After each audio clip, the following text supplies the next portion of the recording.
Yeah, it's one of those interesting things with having Swiss rounds. Like you're always going to face someone with the same score as your own, so it should make for some great matchups.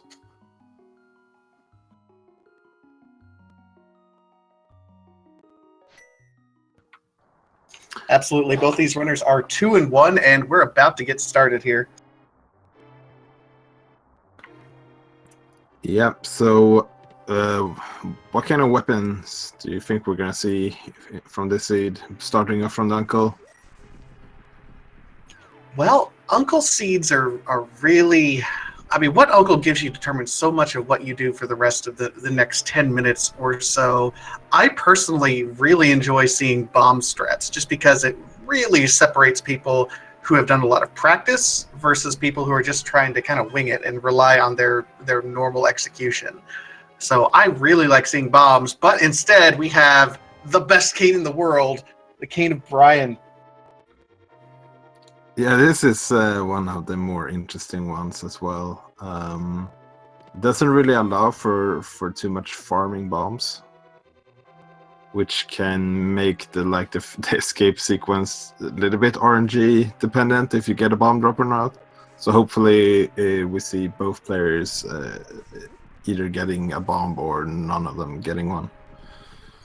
Yeah, it's very limiting in terms of how much magic you have to work with in order to farm up those bombs. It'll be interesting to see if these runners happen to know the different areas where the magic pots are available underneath the pots here, just so they can use and maximize the number of cane uses that they have. I don't know how well these two know it. It'll be interesting to see one way or the other, though.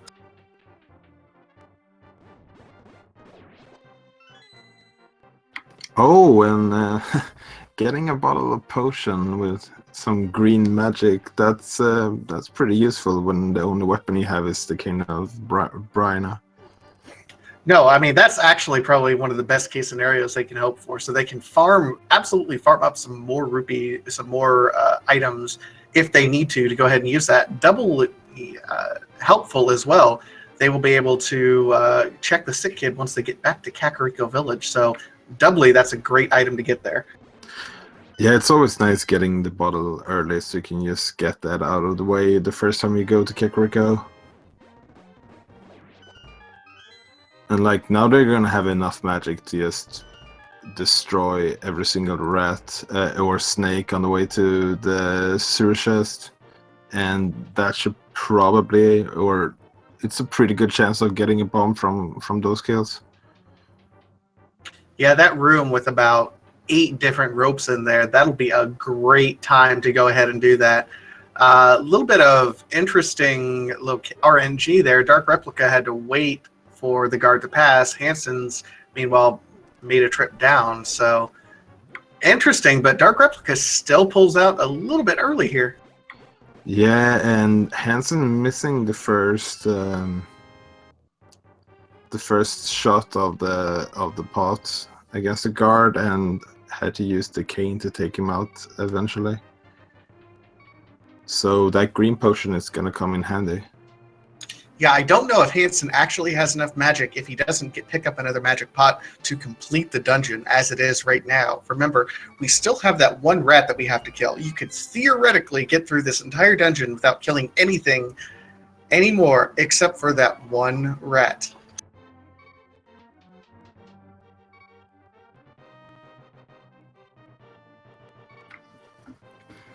It's also interesting, like this new version of standard when you get random weapons. It's kind of like most of the times, it's kind of like you get a free item to start with because you're probably gonna find swords later on either way. So it's usually better to just get an item that you don't really have to track down later on. The Cane of Burna is an exception for that because it's only really useful for Spike Cave. So it's basically like they got no item to start with. Hey now, I mean, there are limited circumstances where the Cane of Burna is your required item to kill certain bosses, say Blind or Landmolus. Okay, that would be pretty cool if they had to do it. Yeah, I did that week too. That was not Not fun.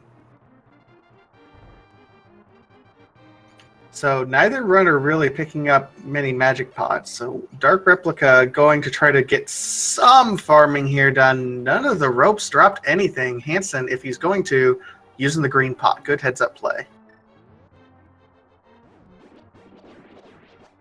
And the Moon Pearl. Yeah, that's a pretty important pickup. And luckily for the runners, they had access to it straight away. They didn't have to hope for it being in the back of escape instead. And you see DarkReplica going for this strat that you talked about, picking up some magic on the way. Yep, opting not to use the green potion as of yet. And does pick up a bomb. Wow, that is absolutely, I'm not going to call it clutch, but lucky? Yeah, for sure. And we're going to see pretty soon if this pays off big time. Hancin, however, is out of magic and has already used the potion when there's the bow in the back of escape. Oh my god, that's going to be a significant edge to DarkReplica. I mean, Hancin will eventually come back and check that, but DarkReplica is going to be able to make that so much more efficient, being able to go into Eastern, and if you so desired, go ahead and full clear it. Meanwhile, Hancin is going to have to wait likely until they find a lift upgrade to go back in there and reroute it. Even then, I could easily foresee Hancin having to go into Eastern first before backtracking out. This is going to be a huge time save for DarkReplica. Yeah, I think so as well. Many times you go into Eastern pretty early, and that could definitely be the case. Unless he finds gloves in Kakariko, is pretty likely to go into Eastern before going back to back escape. And it does look like we got a map check on DarkReplica's side. All 3 crystals, although none of the fancy crystals in the light world. And Hancin finding bombs on the bush crab. That would be nice right there.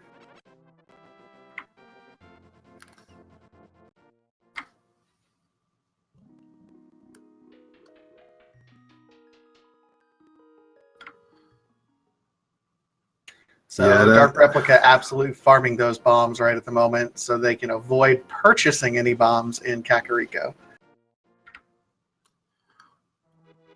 Yeah, for sure. They don't have too much money quite yet, and they most likely want to use the money to buy the item from the bottle vendor instead of buying bombs this early.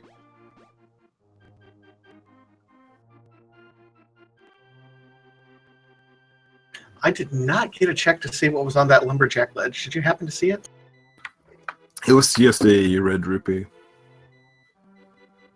Okay, that's good. So no Aghanim required yet. Yeah, at least not for that item. But hey, powder in the Lost Woods. Early survival. I like it. Although there's not a ton of anti-fairies really at this point in the game. Yeah, but both powder and the cane and burn. That's 2 really good save states.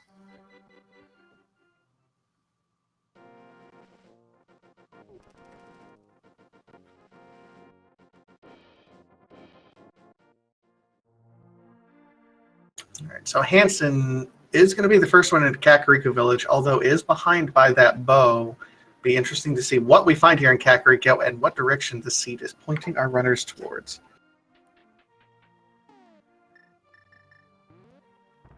Yeah, after doing Kakariko, and after that, most likely, most of the times, South Shore is the play. That's after that is kind of where you see where the seed is trying to direct you.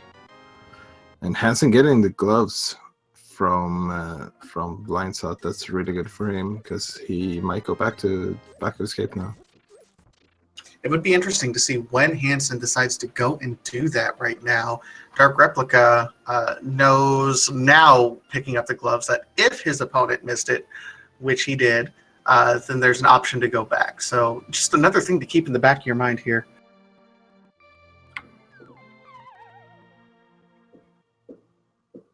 Yeah, it's really interesting when you do a tournament race like this, when you're just playing against one other player. You kind of have to think about your opponent's decisions as well as your own. Oh, and that early lamp, that's interesting. That puts Eastern completely in play, and that's a crystal dungeon. DarkReplica may very well decide after that early choice to head over there. Uh, Meanwhile, the bottle vendor really like having a 3-for-1 deal. Yeah, it's a pretty good deal. I bet the runners probably wish they could go and buy something more from him. Oh, getting the both canes early on. Having the cane of Samaria and the chicken hut. Cane of Samaria, it's nice to have it at this point in time, although it doesn't really unlock a whole lot of progression at this point in time. So nice, but not thrilling right at the moment. Yeah, it's pretty likely to be required, but yeah, not quite yet. Well, and with 3 crystals located in the light world, that means 3 pendants are going to be somewhere in the dark world. And theoretically, there's a limited number of circumstances in which the Cane of Samaria would not be required at all. Turtle Rock, Misery Mire, both would have to be pendants. But also, the big key to Ganon's Tower could not be on the right side. So it's possible, but highly unlikely. And when you get it this early, even more unlikely. Yeah, it's always nice being able to go, like, even if it would turn out to be like Mr. Meyer and Turtle Rock being both pendants, it's always nice having that item before going to Ganon's Tower, just to have the peace of mind of knowing that you're in go mode. Same goes with boots. So we saw Hancin actually farming up bombs as opposed to purchasing bombs, possibly saving that money early for an early Zora check. And Bombos on the library ledge. Uh-oh. Yeah, with that Moon Pearl, doing the fake flipper is pretty appealing. So seems like a good idea to just save your rupees for now. And DarkReplica going for Soft Shore straight away before going to Eastern. It's a logical play. And I can't do that. Yeah, for sure. And Hancin decides to go to the back of escape, which is a good call from him. Yeah, this will be a really heads-up play. I mean, he's going to, once he sees it, he's going to know that this was a really solid play for him. As soon as you can go back, making sure you don't forget it. Great play by Hancin here. Yeah, and it's going to be interesting now that he gets the bow as well to see if he decides to go South Shore or Eastern, which is the two most logical ways to go right now.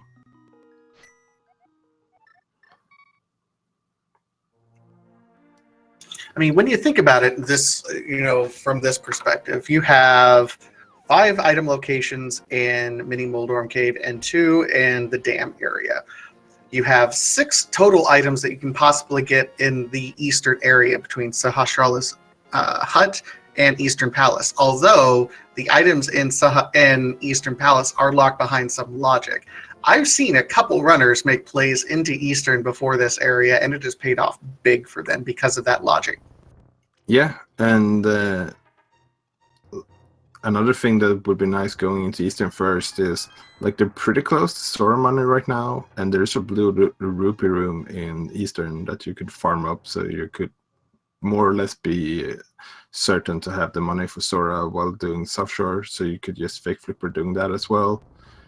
We saw DarkReplica getting the hook shot in the Minimum Cave. That's a really good pickup as well. That puts a lot of checks in Death Mountain into logic. Absolutely. I mean, we have just about all of Death Mountain in play, at least on the Light World side, except for the Tower of Hera area directly. We need the mirror or the hammer to be able to get over to that right now. But otherwise, that might be a pretty solid play right now. What would you do, Walter, if you were running this seed? Would you do Death Mountain, or would you go ahead and do Eastern?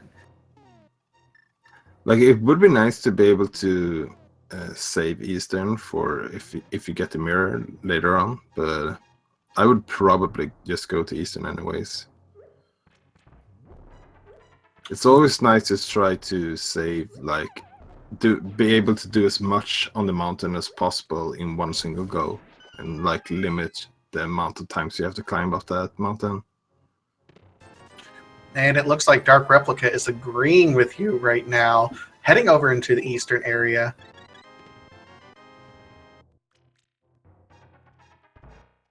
And for the record, I happen to agree. It'd be nice to be able to route these two together, but when you get both bow and lamp and logic, something tells me that over here has some sort of breadcrumb at this point in time. So I'm just following it. Yeah, I think like both places are definitely worth thinking about, and I wouldn't say either of them would be wrong. But yeah, this is the one that would appeal mostly to me, at least. And Hancin used every single bomb in the Minimolum Cave. I don't really remember what was in Ice Rod Cave, but he can't really check that right now. It was just 50 rupees that DarkReplica ended up getting, so it's not going to be horrible for him. He will have to spend some time later to check that, especially if he starts running out of locations. So Hancin is trying to set up the fake flippers right now. Yeah, having a little bit of trouble, and like you have to be exactly on the edge of the screen, so that could be a bit annoying sometimes. And actually, now that I think about it, they could actually go to Ice Rod Cave. I think if you lift up one of the small rocks there, you have like a 50% chance or something like that to get a bomb. I think so. And Hancin does save and quit instead of continuing to work on that fake flipper. Fake flipper is kind of an interesting glitch in and of itself, in that the game does not check to see if you have the flippers until the second frame of you being in the water. The first frame, it's just registering you swimming. The second frame is checking if you have the flippers. So if you are one frame and then you do a screen transition, it never checks if you have flippers. Yeah, it's a pretty cool trick. And you can actually set it up with a bomb as well. If you bomb yourself to the edge of the screen, the bomb will never push you to the next screen, so you will always be at the edge. But then again, Hancin did lose all his bombs, so that wasn't really an option for him. And a little bit unfortunate for Hancin at this point in time. And I think the worst part of it is not necessarily not being able to do it, but the time lost in trying to set that up. And he spent a good minute and a half on there. He might feel a little bit behind, even doubly so, after not having a bomb through the escape, plus setting up that fake flipper. Is dipping into Eastern. Again, it's completely in logic, so it's a good play at this point in time. But I can imagine he feels a little bit behind right now. Yeah, and it's never really nice to start off a race, like, to feel behind from the beginning of the race. It's not like a major time loss, but every single amount of time loss or time gain that you can make can really make a big difference.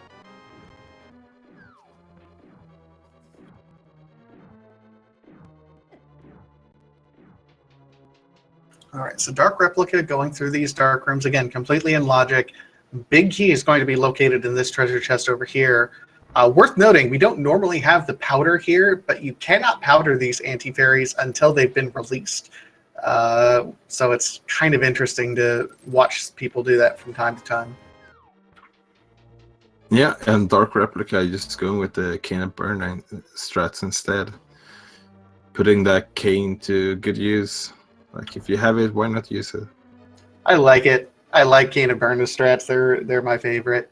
Yeah, and they make even more sense if you intend to full clear the dungeon, because you don't want to be low on hearts while completing the rest of the dungeon. Yep. So DarkReplica is going to go on. If he can clear a crystal dungeon, go ahead and do it. And it seems to be his philosophy right at the moment. Getting a little bit pushed around and bullied by these Igors here. Yeah, and they do a full heart of damage when you have green mail, so they could be quite intimidating early on. Luckily, they have a couple of hearts already, so wasn't too much of a problem. Yeah, the real problem DarkReplica is going to be having at this point in time is running real low on arrows. Oh, even with that 5 arrow drop, still only has 9 arrows. That's not enough to beat the boss. Yeah, at least there's 20 arrows in the last room before the boss. And a couple of enemies to kill as well, so might get a few more arrow drops. There's also 5 in this room.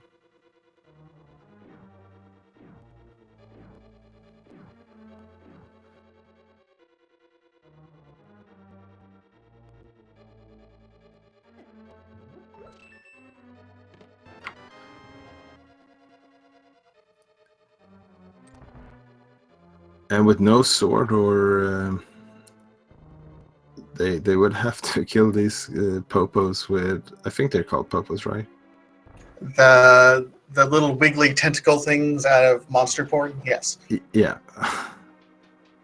It's always interesting when you have to kill them without a sword, because it's so fast and easy to take them out with just the sword spin normally. Meanwhile, we saw Hancin do kind of a more effective way, especially when you're low. Okay. Oh, God. DarkReplica has very little room for error right now. Oh,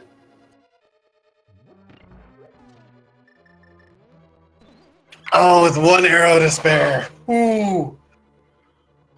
Yeah, that's a close one.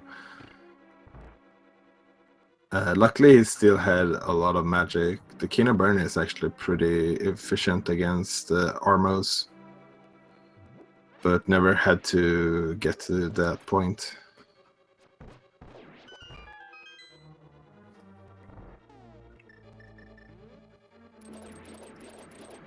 And I like this way of taking out the popos from Hancin. Using the hookshot is a pretty effective way of doing it. Absolutely. I think that's honestly the smarter play, especially when you have limited resources, by getting more arrows right now. Meanwhile, DarkReplica is heading up Death Mountain. Yeah, that makes sense. That's going for the highest density of chests. And if that's your philosophy, then Death Mountain is definitely the play.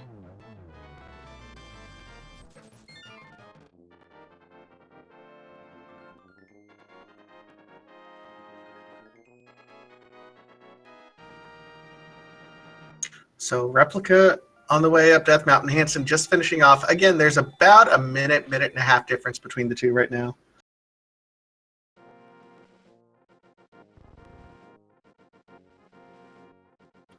So we'll see if Death Mountain is the play. It certainly feels like it with what we have. We have access to all of at least the east side of Death Mountain.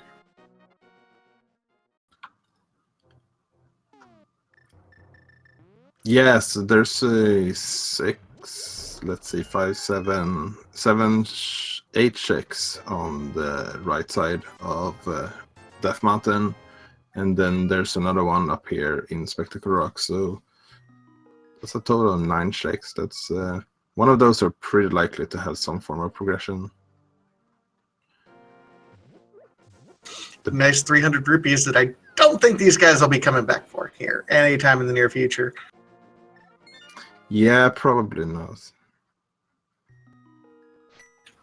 Hancin started going back up to escape. I think he realized, oh wait, this is an open mode. I don't have to go back to escape.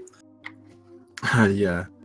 And DarkReplica looks like he thought about doing Spike Cave, but doesn't have the hammer quite yet. And luckily he realized that before stepping into the portal. I mean, Spike Cave would be a rough check right now, even with the hammer. And it would technically be in logic with the bottle and the Keen of Burna. But man, that would be a rough check for progression right now. Yeah, as long as you have a decent amount of hearts, it should be fine, because you can go, or at least if you have full magic, you can go all the way to the end. And there's our first sword in Paradox Cave. Now, I'm sure DarkReplica is happy to see that at this point in time. We'll see what the rest of this Paradox Cave has for us. Yeah, that sword alone is not really progression, but it's really nice to have, and it's gonna be needed later on anyway, so... So far, nothing else in, well, Titan's Miss, okay.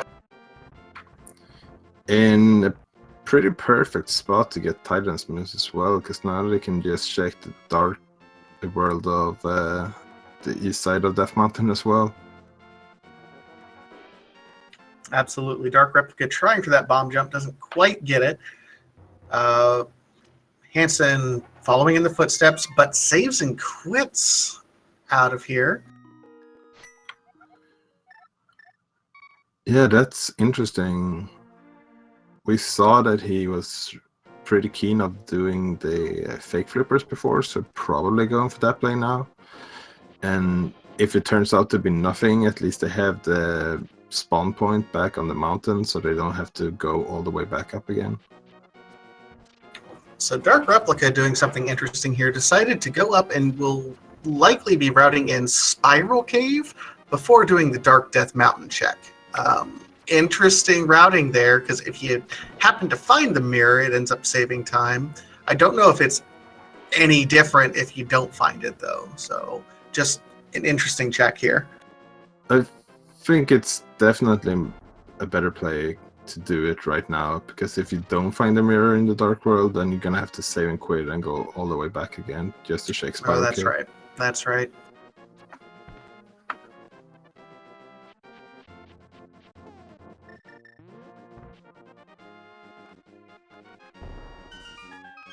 And you do it all for $20. Was it worth it? Yeah, probably not, but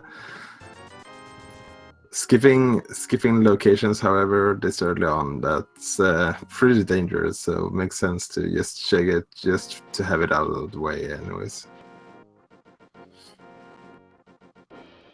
So Hancin, unfortunately, opted, once checked Spectacle Rock, opted to leave Death Mountain, unfortunately. Even with the hookshot to get over to East Death Mountain, we know that's kind of where the progression lies at this point in time. But committed to doing this fake flipper here. Yeah, and it could definitely pay off. Like Sora is in Logic right now because they have a glove, and if one of these other locations pay off as well, that could, like, it could take quite a while before DarkReplica goes and do those checks, because they have Dark World access right now. It's true, so we'll see if this pays off for Hancin. It's got to pay off more than getting over here and getting your Titansmiths, and I'm worried that there's not a whole lot you can find over here that would pay off more than that, but we'll see. Yeah, not starting off strong here, but most likely Hancin is gonna go up to the mountain after this anyways. But yeah, it's a little bit strange that they decided to go up the mountain and then go back here.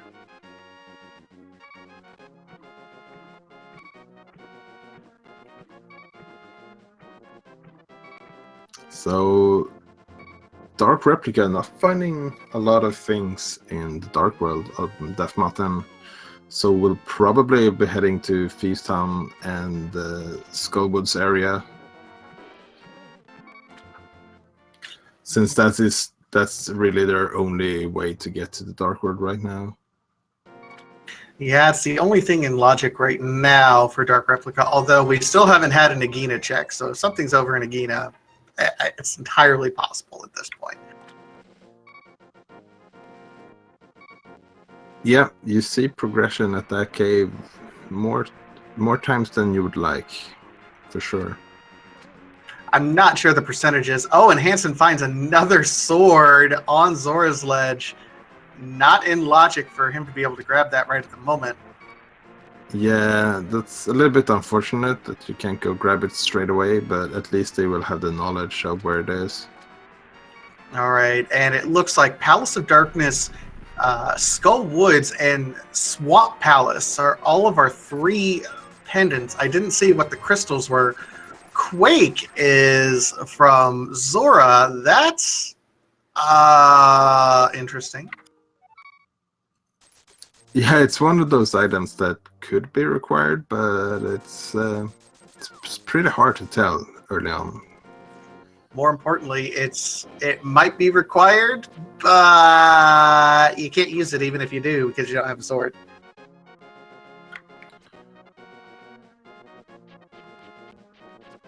Yeah, and Hancin go into Agina's cave now, so maybe they forgot that they have access to the east side of Death Mountain, and that would make sense why they saved and quit earlier.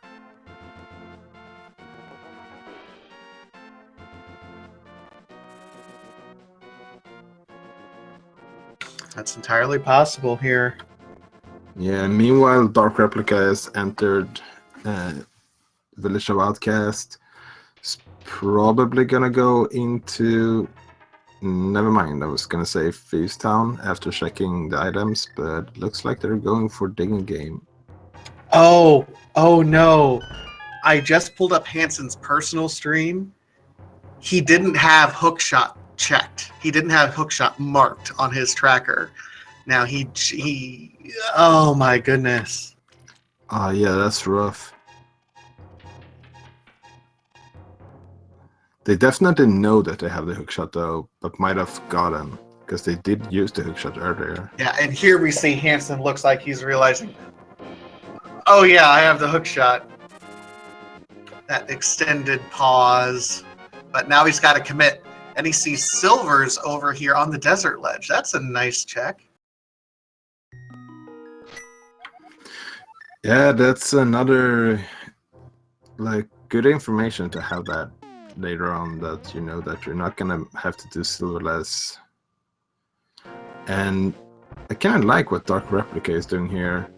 Like, it might not be the most effective way of doing your checks, but like running in Hype Cave early, especially when you don't have a hammer, so they could just, oof, this is some good items. Master Sword and Mirror. That's a pretty hype cave right there.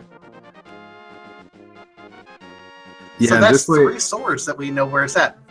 One up on Death Mountain, one in Zora's Ledge, and one in Head Cave. Yeah. So runners will probably have Tempered at the end of this run at least. Well, the real trick is DarkReplica hasn't made that check. Hancin will have to go out of his way to get that third sword. He's about to get his first one. So until Hancin finds flippers, and you got to wonder if he's going to route that out of the way. DarkReplica, meanwhile, will be able to do that check all in one go if he happens to save that for his flippers. Yeah, that's true. I wouldn't be surprised to see Hancin routing that in, because they're probably not going to do Ice Palace until they have the flippers. And if you still...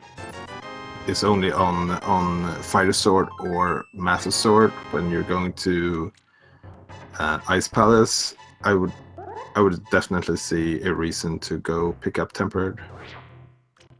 It saves some time for the rest of the run. Like, that sword upgrade is pretty nice. If they already have Tempered, however, I'm not so inclined to go pick it up. So DarkReplica diving back in here, maybe see a Thieves Town dive. Thieves Town, again, completely in logic. Got a Tempered Sword. You got 11 hearts. We're at 33 minutes with 11 hearts, so you're perfectly healthy. I think Thieves Town's a logical play at this point. Yeah, you also have the Kingdom Burning in case you need it on the boss fight. The only thing that's a little bit unfortunate is if there is an item in the big chest, because you need the hammer to get that one. Dark actually doing a Skull Woods check. Only 2 items in Skull Woods, and it's been a little bit underwhelming, at least in this tournament. I know back in the fall tournament, the meme was do Skull Woods because it will always have something, but not so much here in version 29.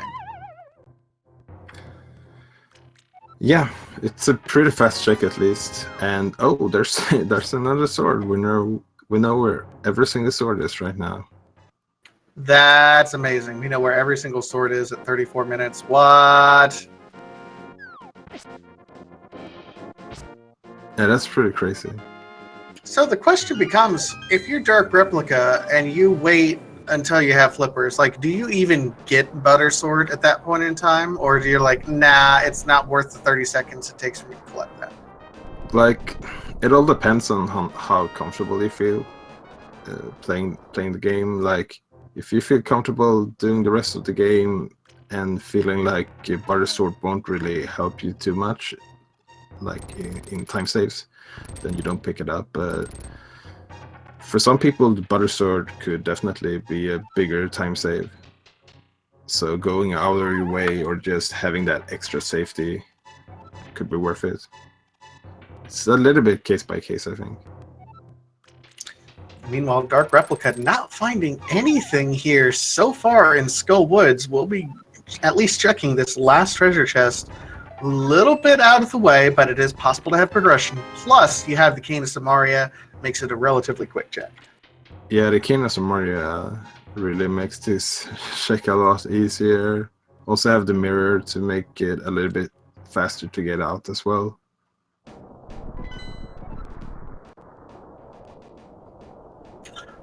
Hammer, okay. Oh, that's definitely value. Okay, so ignore what I said earlier. Go ahead and check the Skull Woods. Both items gotten out of Skull Woods so far. The Tempered Swords, one of the sword upgrades, and the hammer. Value Woods it is. Yeah, Value Woods strikes again. And now they could full clear Feast Town. They don't have to worry about that big chest anymore.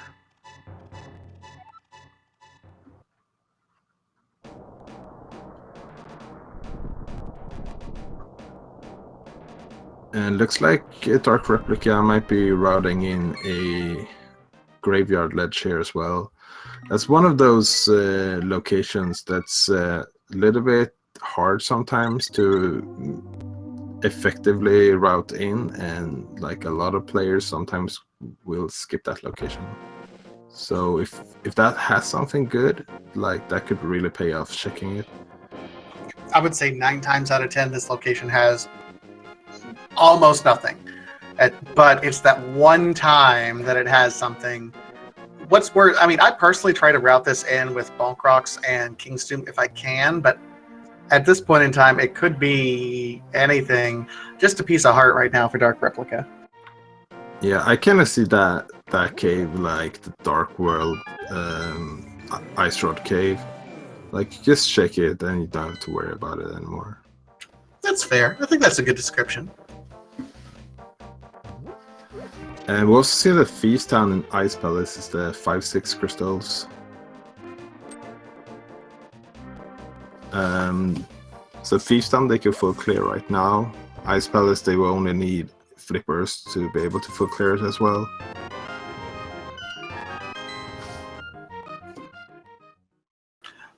Well, Ice Palace, we don't have a fire source yet.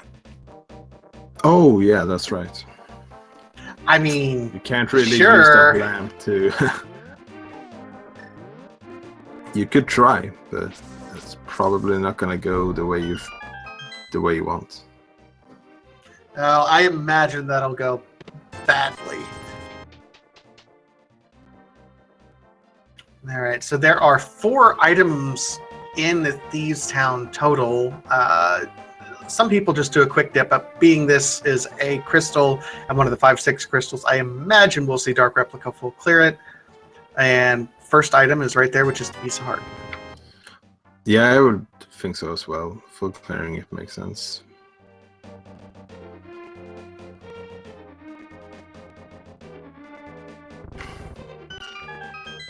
No, it looks like Hancin is deciding to go into Feast Town as well. So going in here without the hammer, so they will definitely hope for that last item to not be in the big chest. And and here we have, yeah, they already found the map and the key, so it's looking pretty likely has to be the compass in the big chest right now. Otherwise, there will be an item. Yeah, and do you make that gamble? I mean, if something is in that big chest, DarkReplica is going to be able to get it. Hancin will not be able to get it, and keep in mind, this is just a simple route divergence of DarkReplica feeling comfortable going north, and Hancin going south, and that was it. Yep, for sure. And yeah, it's a tough call.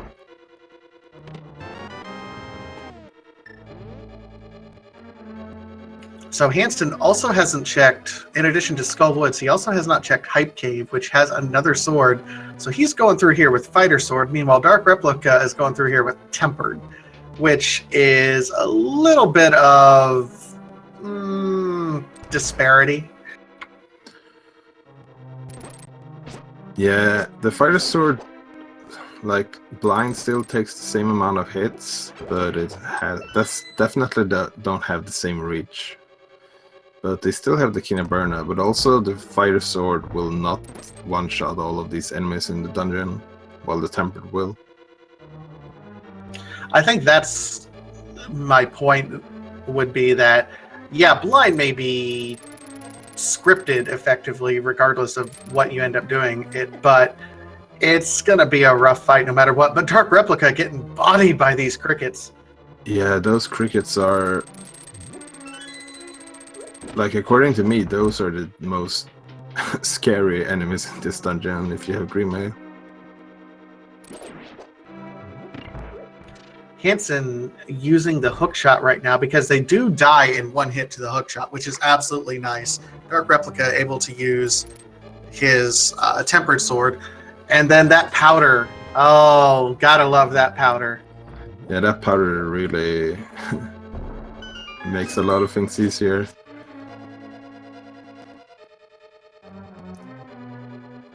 And DarkReplica earlier went to Hype Cave, as you mentioned, and picked up the frog while going there. So they could actually do like the rest of the Smith sequence after this dungeon, because they had the mirror and the hammer, so they could just check. Oh, there's the boots as well. That's nice. But they can do like K45 and the purple chest, shake powder, all of that in one single go, which is really nice. Absolutely. And there's the compass, of course. That's really good news for Hancin. It's gonna be bailed out by that compass.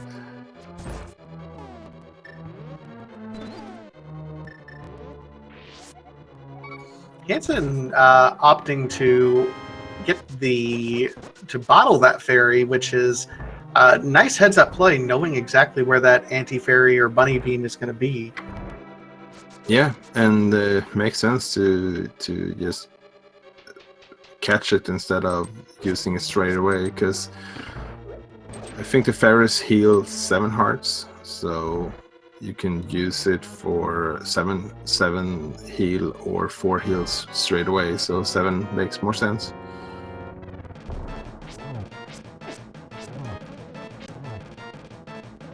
And DarkReplica pulling out Burna Strats. I love it. Yeah, that's a strong finisher against blind for sure.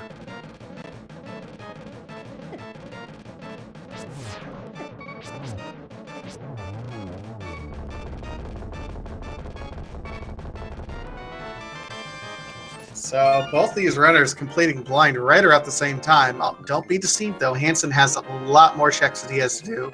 He has gone up to Skullwoods to get a sword and hammer. DarkReplica has also done Hype Cave, so there's a lot more checks that Hancin has to make.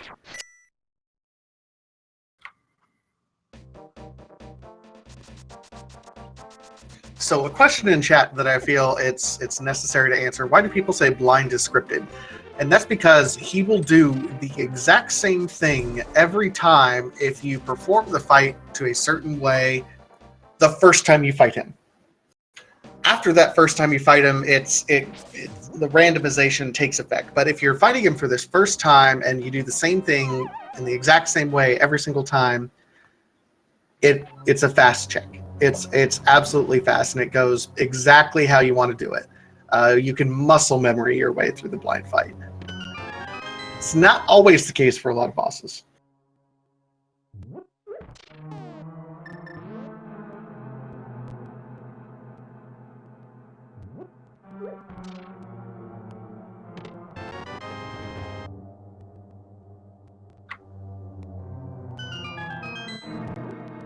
And blue mail. That's a nice check.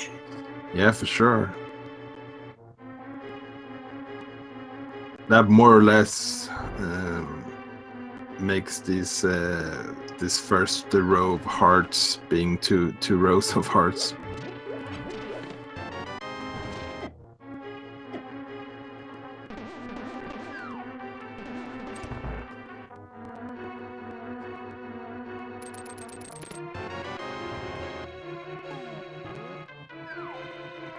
So Hancin does have the Master Sword now, which is nice. We'll see if he's going to be doing the bomb jump over here. I didn't think he was quite close enough. DarkReplica immediately going to be doing the purple chest check, which is curious. He's already done the hype cave, so this is just kind of one out-of-the-way location that he's doing. Yeah, and once again, didn't check the digging game though.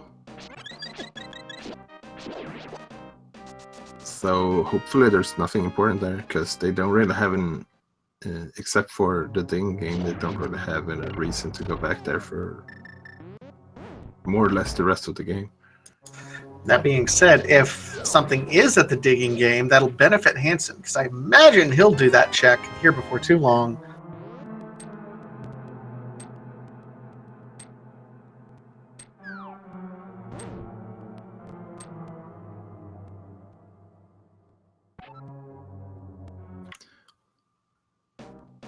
So if you were DarkReplica right now, where would your next check be after this? Like, your options are go to Tower of Hera, like climb the mountain again. There's the 2 checks in there, and you can do Spy Cave afterwards. Or you can go into Pod, which has 5 items, but it's a pendant. Yeah, there's no good check right now. Like, Pod could be it.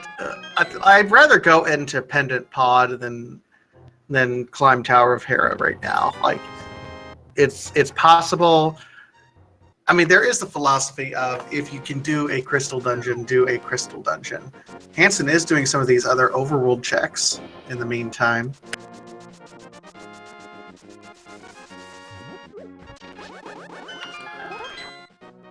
Yeah, for Hancin it makes sense to go check Kingston right now, because they don't have the mirror yet, so they can't really do it together with Graveyard Ledge.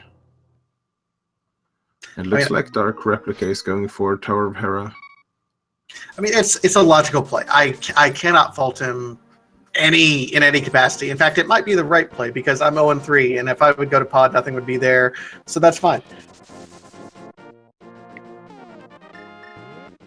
Yeah, every play is the right play if you get rewarded for it, for sure.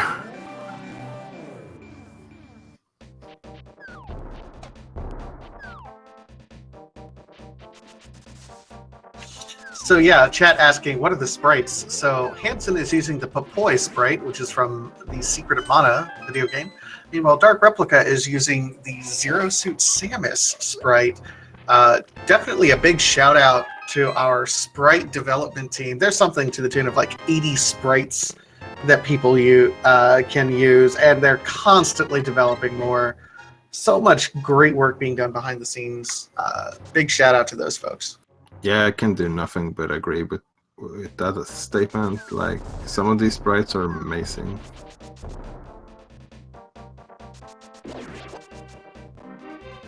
It's such a big variance as well. There's something for everyone.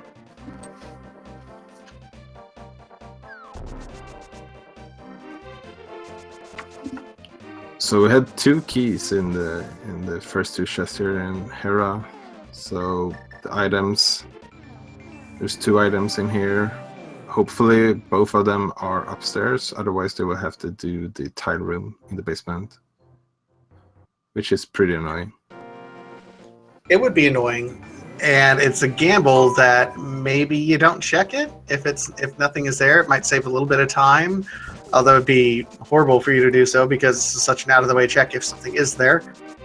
Yeah, I think you went up here to get free items.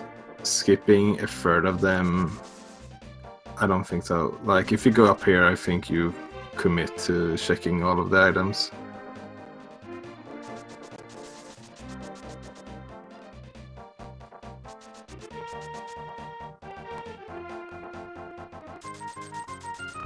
And Hancin definitely going for the digging game here.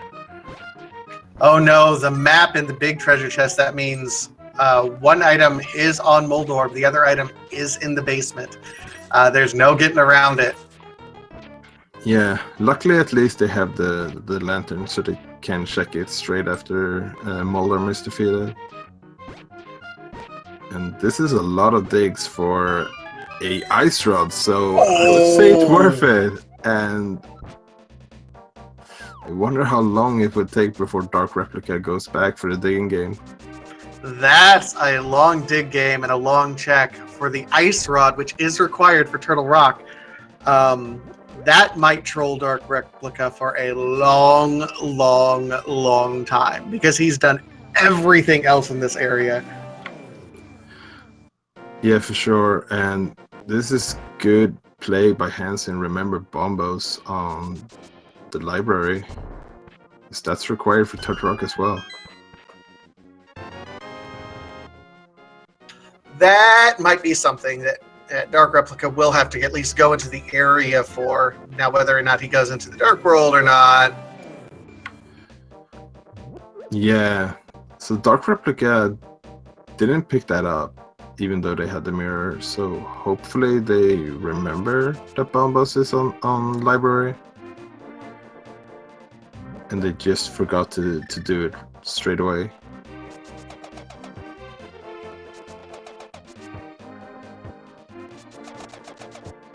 So this race just got a lot tighter, even with some of the misplays by Hancin. Right back in it. That ice rod is going to be significant for him.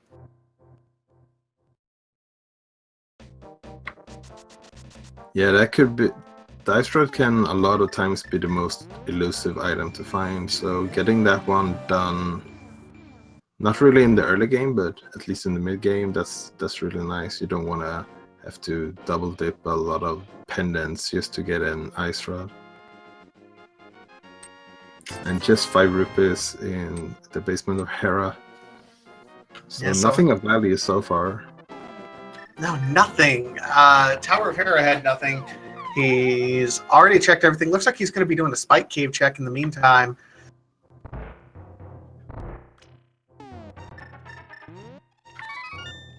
And yeah, I'm going to go ahead and for those of you who are listening in, Twitch has been having some issues. If you refresh your stream, chat should be working again. So feel free to refresh and then come back to chat. So great.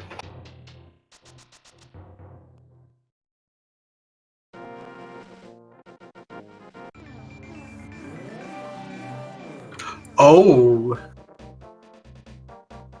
Yeah, I was about to say if there's nothing in Spike Cave, Pod is probably the play, but now Desert is in logic as well.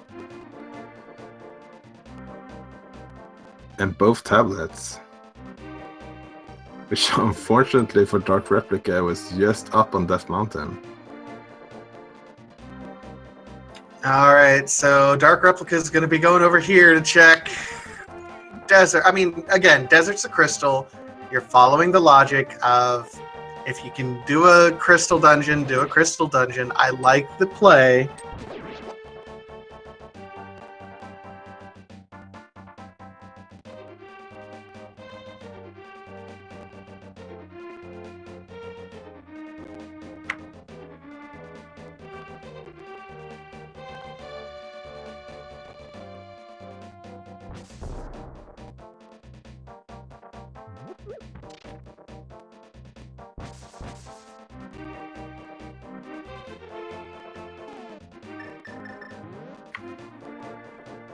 Hasn't Hancin already checked this? I thought he...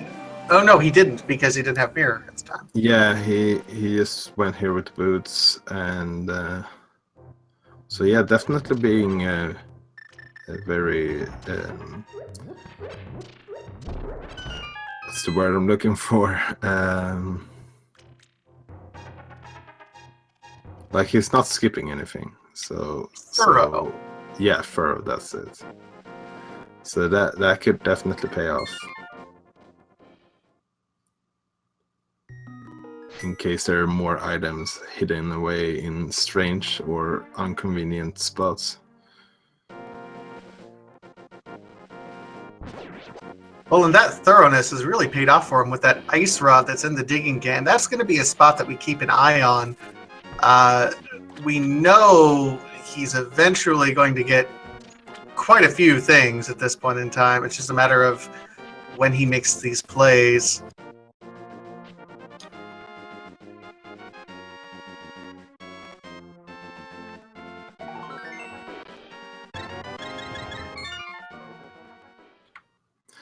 Yeah, and when Hancin goes up to Death Mountain to do Hera, they could also afterwards go into Turtle Rock and see if it's fire rod locked or not.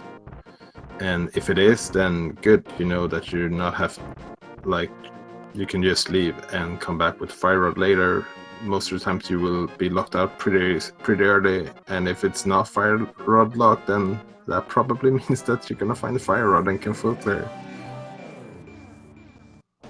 That would be an interesting check. Is that something that you would do pretty early on then in Hancin's situation, is go ahead and do a T-Rock check because he can? Yeah, I think so. Like, most of the times you will only be able to check 1 or 2 chests before being locked out. So it's a pretty fast check. And you're up here in Death Mountain already. Well, I mean, here's the problem though. Like, if you do that, you can't check Spike Cave. And not doing Spike Cave means you don't get the book, which DarkReplica's in Desert right now. That may be our access to Desert. Yeah, but you can always... They have the mirrors, so they can just mirror out and then run over to Spike Cave. Like, they have the boots. It's not... Oh, right. Afterwards, it's not super convenient, but it's not too much of a time loss. Right. You're absolutely right. I think the more interesting question is, however, when they get the book, if they do the same thing as DarkReplica and just leaves Death Mountain, or do they go back up to check Ether Tablet? That would be... That's something I didn't think about, that would be a really solid check since you're up there already. Yeah, they're probably gonna have to save and quit anyways, because of the magic issue after going to that location. But like, it's probably gonna be the only check they have left on Death Mountain, so why not get it out of the way? And while we're talking about Hancin, DarkReplica just destroyed Moldarm, getting another crystal. Not Moldarm, Lemolas, I mean. Yeah, that was a nice 0 cycle by DarkReplica. So that's 4 crystals, and we're sub 1 hour at this point in time. Still have quite a few items missing. We don't have flippers, we don't have flute, we don't have fire rod. We do know where the ice rod is, and it's just a matter of time before wondering where DarkReplica goes for that particular item. Yeah, and we also know where all the medallions are. Even though not both runners have that knowledge quite yet.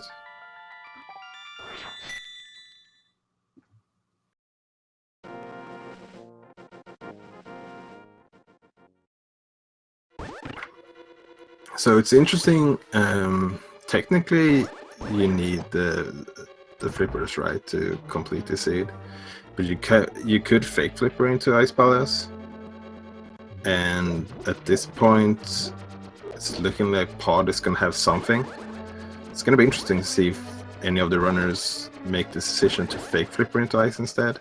Like if they make the read that the flippers might be in pod, the next progression could be in Ice Palace. But Man, that's dangerous. Yeah, at the same time, like flipper, like nothing could be in Ice Palace, and you could be full clearing it, even though you could have been able to go mod it. Yeah, Ice Palace is one of those dungeons that I think is something that you have to remember. The philosophy of if you can do a crystal dungeon doesn't necessarily apply to Ice Palace or Swamp Palace, because you have to consider how many items you have missing and if it's possible for you to be able to go mode that dungeon at some point. Because yeah, I mean, if the item in pod is flippers and it leads you to Ice Palace and that's all that's there, yeah, fake flippering would absolutely be preferred. But if it's not, if it's, say, the flute to get you to Misery Mire, which is our next breadcrumb, then that's a lot of time wasted in Ice Palace. Yeah, for sure.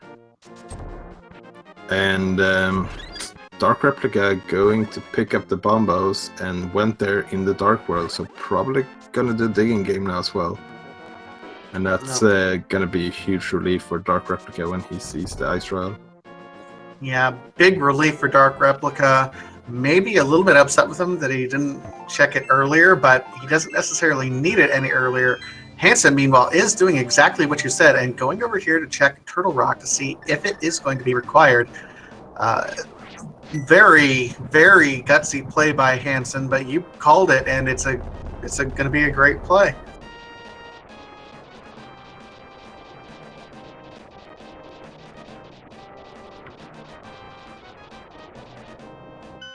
Yeah, if you're gonna double dip any dungeon, it's better to double dip a dungeon where you don't have to go very far into the dungeon. This might also be the exact reason why we got the Cane of Samaria so early. I mean, it was in Kakariko Village for no apparent reason. This might be the reason why.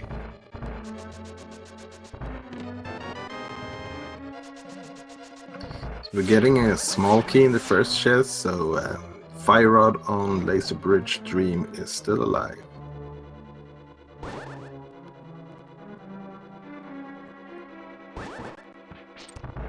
Meanwhile, DarkReplica looks to be going over to Pod right now.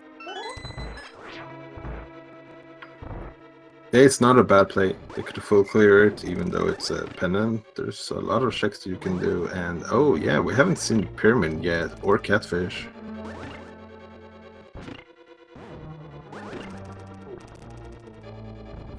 Hancin getting a little bit chain chomped here. Oh, getting another small key as well.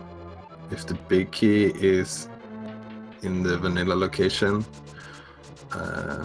they could actually be able to go all the way to Laser Bridge.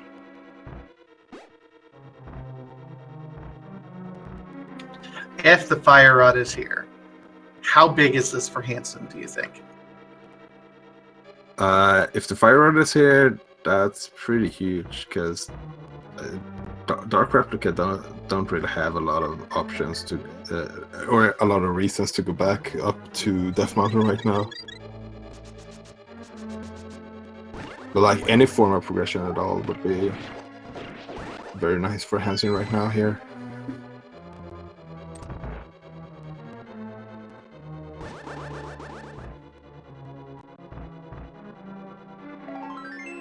And they are locked out, but they can still check Mimic Cave. Check Mimic Cave. Did they get the big key so they can go? No, they didn't get the big key. No, they did not get the big key, unfortunately. So that's in the fire rod room. And DarkReplica is gonna go up here and check Sora to get the Quake Medallion, which might be required for Meyer, so that's a good check by him. Well, and DarkReplica is doing these etc. checks just because already checked everything here. Saw that butter sword, still no flippers. don't know. Again, I don't know if you go back for this. They're both 2 and 1. They're both very solid runners. Yeah, and the longer the game goes on, the less important the butter sword becomes, I think. And they have a lot of safety so far as well, so...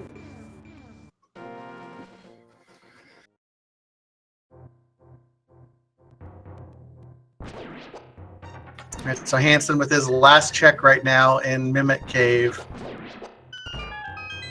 And it's do or die time. Is this for something? No.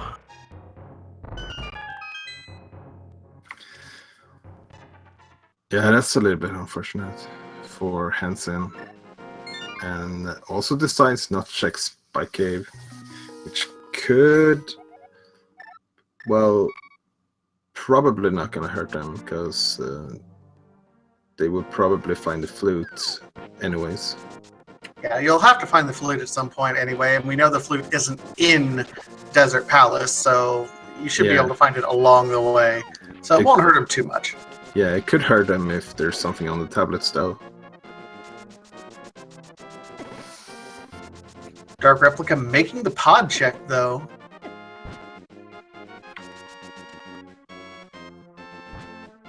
Yeah, and Hancin is going for the fake flippers again, so might be actually fake flippering into Ice Palace at this point.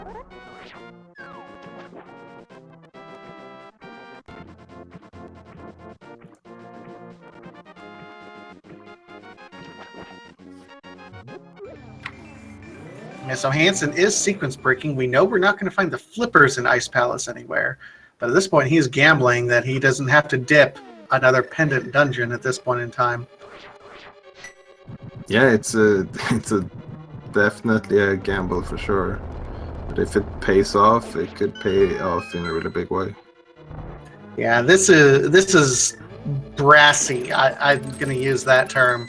Hancin has made a lot of really gutsy plays throughout this match so far, dipping Turtle Rock, things of that nature. So I like his aggressive style at this point. Yeah. There's the flute. There's the flute From DarkReplica. Yeah, I was about to say Hancin is gonna hope that the only thing in pod is flippers, but as we now know, that's not gonna be the case. So they will have to go into pod anyways.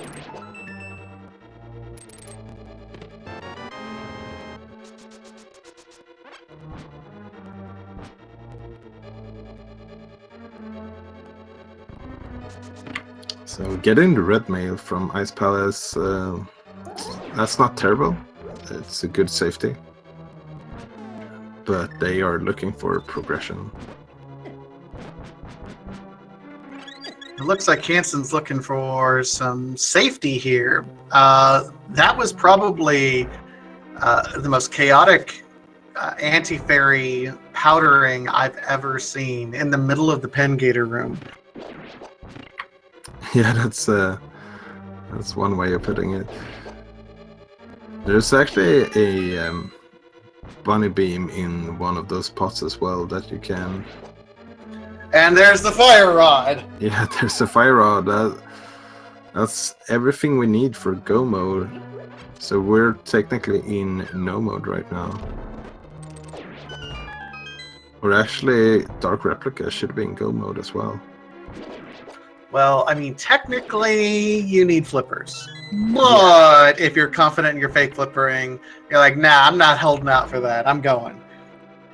Yeah, for sure. So Hancin going into Ice Palace, trying to avoid dipping into a pendant dungeon. DarkReplica takes the dip, gets everything he needs. He's going to be able to go mode Ice Palace, Misery Mire, and Turtle Rock in its entirety. Yeah, and go mode before 1 hour and 10 minutes. That's this is a pretty fast seed after all. Yeah, it really is. I mean, yes, okay, it's not actually go mode, it's faux mode. But it's sequence break go mode.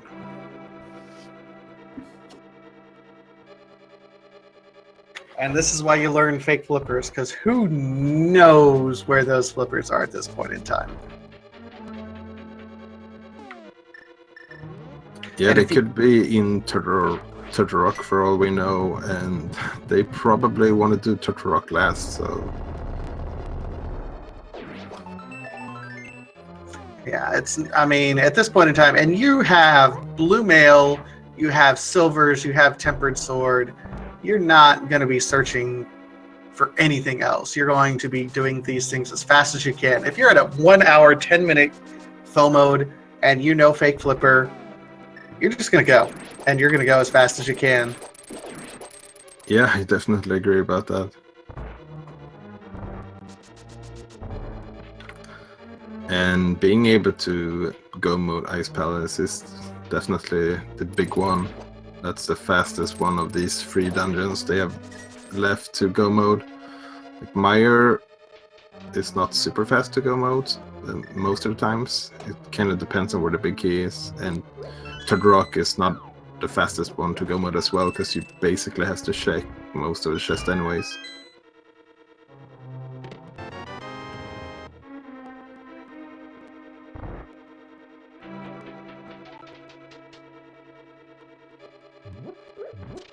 Yeah, Ice Palace will be nice. Turtle Rock will be horrible, and Misery Mire is just kind of a crapshoot. It can be anywhere between like a 3-minute dungeon, or it could be an 8-minute dungeon, just depending on where the big key is. Yeah, for sure. But as we know how the keys are in Turtle Rock so far, they might be able to skip Laser Bridge at least. Because they will be able to steal the key from the Pokey. Yep, at least up to this point in time.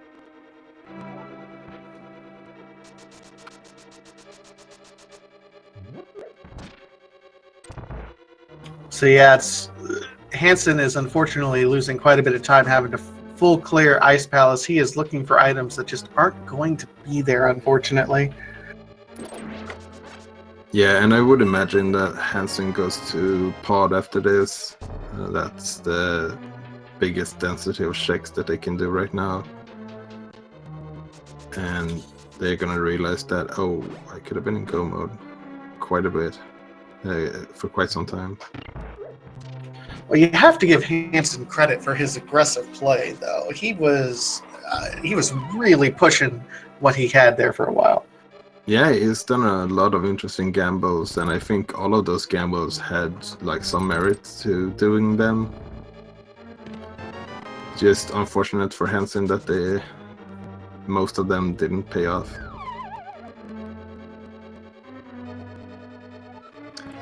And it looks like for DarkReplica there's gonna be a vanilla big key, so we're gonna see a pretty long cutscene here. Isn't there still that one location that can technically be the big key? The treasure chest that's just off to the side? Oh yeah, right. I forgot I hadn't checked that yet.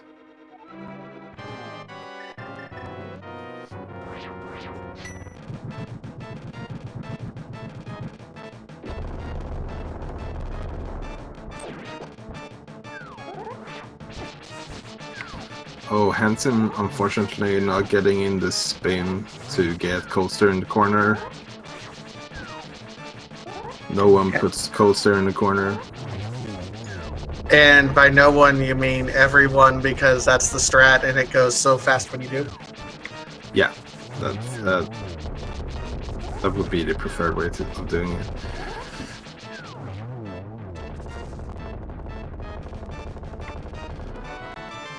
But adapting the fight very nicely and taking down Coaster without too much of a problem anyways. So yeah, it looks like I was wrong there. There was just a compass in the vanilla big key chest, and here's the big key. Literal last place.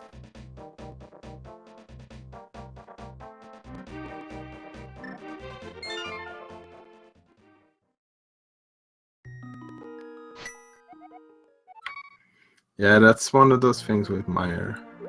Sometimes it's super fast to go mode, and sometimes it's like full clearing it. Yeah, and by the time, here's what I'm worried about. I'm worried that Dark Hancin is going to find that flute early. Oh no, Hancin, don't do what I think you're doing. I don't think he can do it because he can't fake flipper into his Swan Palace. Right. Whew, okay. But I'm worried that Hancin will find the flute and then immediately back out of pod, which would not be fun. Oh, and he did get... He got the 5 and 6, so he's doing Pyramid Fairy. Yeah, so at least that's nice. Gonna be able to check the Pyramid at the same time as checking Fat Fairy. It's just unfortunate that none of those is gonna pay off.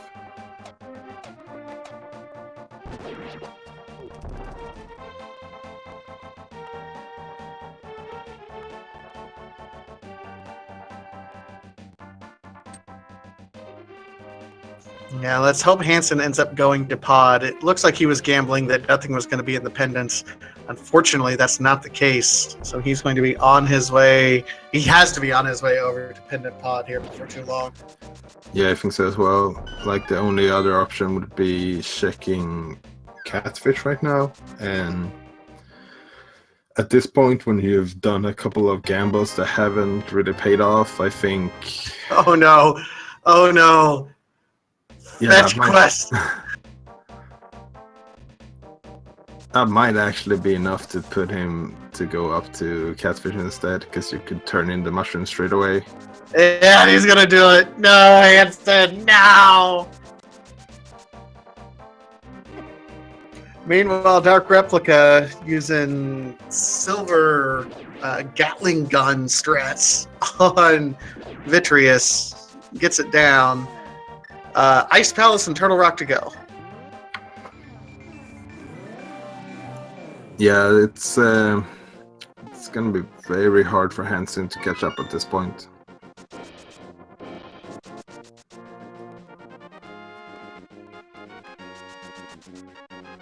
Well, we know it's not going to be the flippers because it's still locked behind the flippers at this point.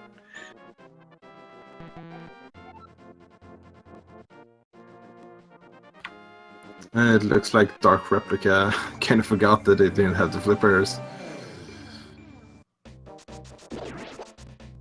But just doing a simple fake flipper instead. Yep, DarkReplica is showing off. I think Hancin did it earlier, that bomb strategy you talked about. Letting the bomb knock you to the very edge of the screen transition and then using that as your guide. Yeah, it's a pretty neat way to be guaranteed to successfully doing the fake flipper every single time.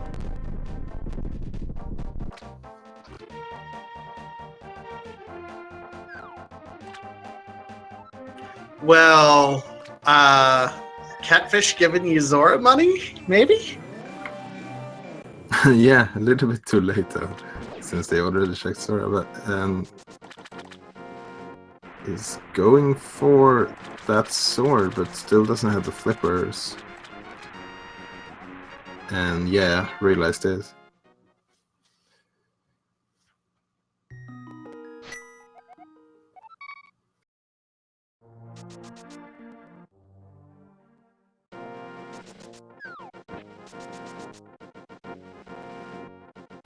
So DarkReplica going through Ice Palace in the very nice early go moding Ice Palace. About as nice as you can possibly have it.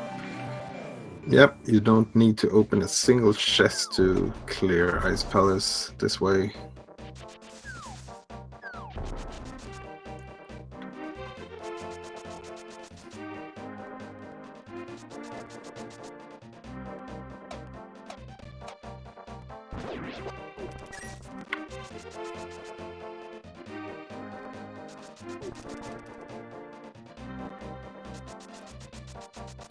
Yeah, the speculation begins on where those flippers are. It doesn't really matter where they are, though, at this point in time. I mean, they could be in pod, which seems likely at this point in time. It could be in Turtle Rock because now we have access to the Fire Rod, which pulls us in that direction. So, I mean, it doesn't really necessarily matter where they're at because neither of these runners are going to need them from this point forward. Yeah, for sure.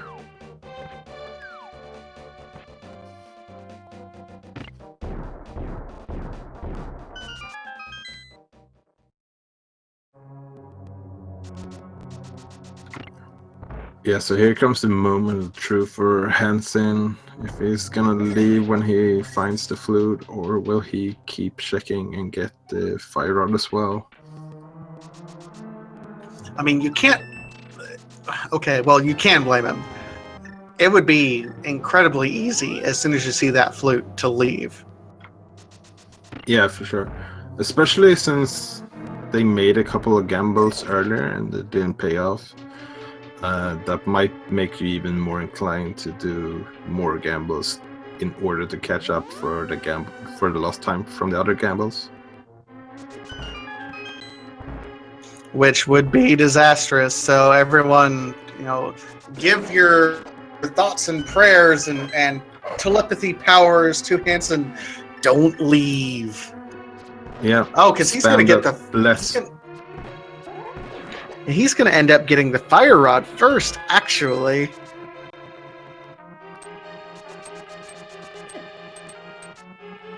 Yeah, and that could make him leave as well, because that opens up the rest of Turtle Rock, as well as the green pendant in Skullwoods. Okay, come on, blast RNG. No mirror so far.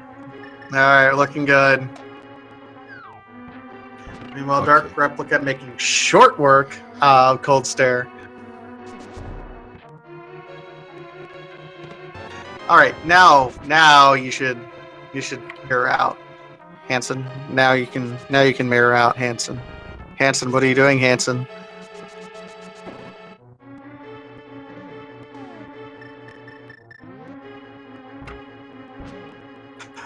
I don't think Hancin realizes he's in go mode. Yeah, the only reason I can see him keep doing this is that he doesn't have ether and he doesn't know which medallion is required for Meyer. But no, I think that could be the case. Yeah. But even still, like, I think going to Meyer would be worth it, because most of the times you would have the right medallion anyways. So yeah, I just realized it now.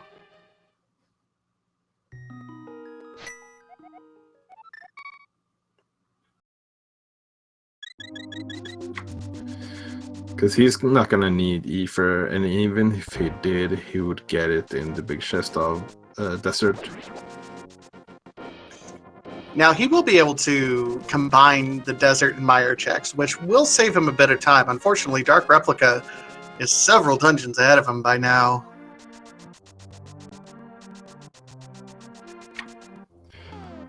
Yeah, catching up at this point, something would have to go disastrous wrong for DarkReplica for that to happen.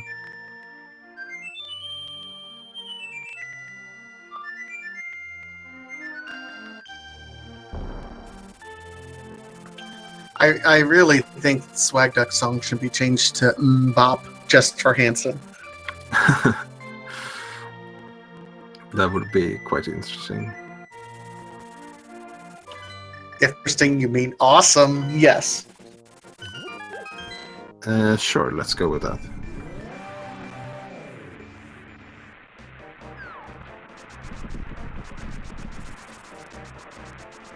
And he's still checking the Meyer shed. I wonder what he's searching for. What are you... Back and forth, indecisive.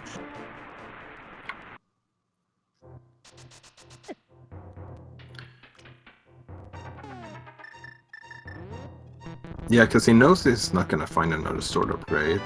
And he already knows where the silvers are as well. Yeah, I think at this point you do desert first so you can pick up the silvers on your way to Vitreous. Yeah, that makes a lot of sense.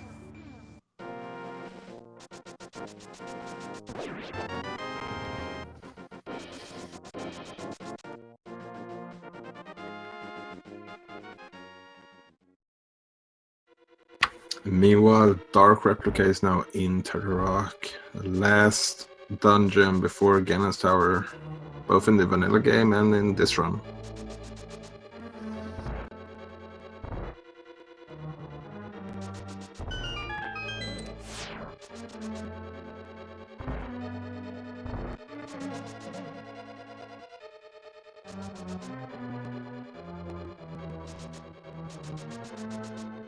All right, so we know one of these two treasure chests over here has to be the big key. I just wonder what the other one is going to be.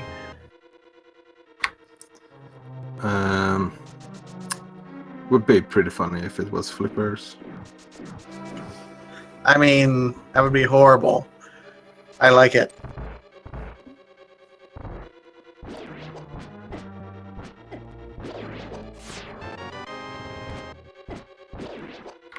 Ah, it's just a compass.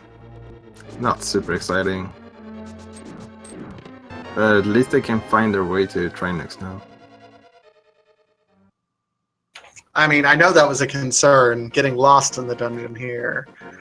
So I'm absolutely glad. There's so many doors, like which one to pick?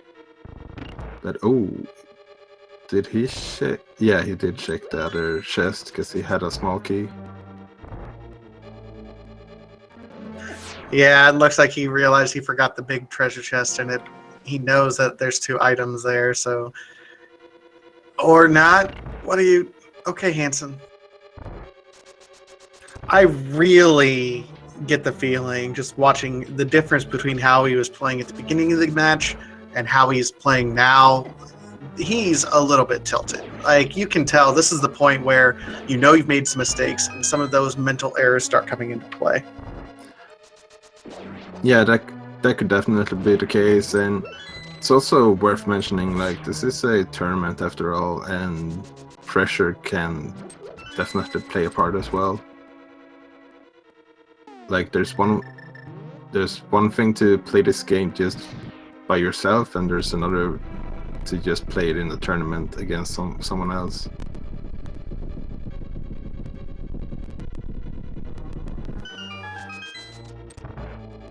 Yeah, it is an entirely different feeling. If those of you in chat who have not experienced kind of the tournament race format, it's a night and day difference.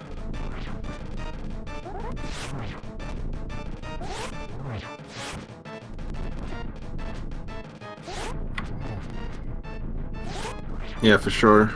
I know for me, it's when I get to go mode in a tournament race, it's like my brain just shut off. I don't know how to play anymore, because that's when the nerves starts kicking in. Because you know you're in go mode right now, your opponent can be in go mode as well right now.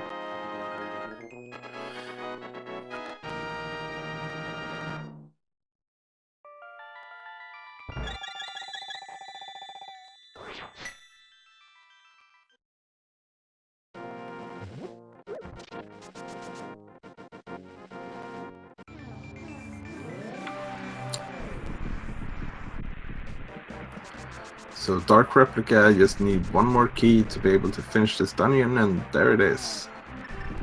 So no laser bridge required.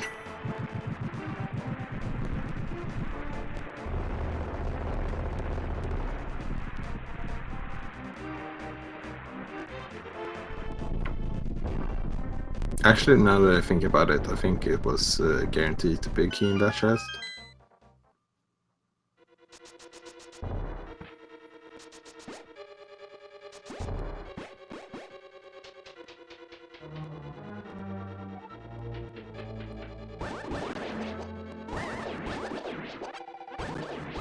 So Hancin could save a little bit of time here if they decide to check the key that has the chest that has the big key a little bit earlier, and won't have to do everything in the Third Rock as well. But there's still quite a difference in the lead right now.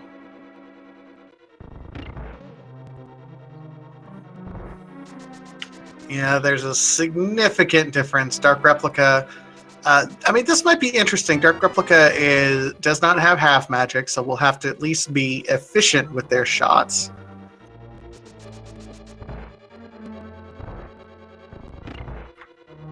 Yeah, and This is one of those fights where tempered really makes a difference from Master Sword. Like, you could use the hammer if you don't have tempered, but tempered is definitely the preferred way of doing this. Ooh, getting a little bit low there, but taking safety first here, getting the potion.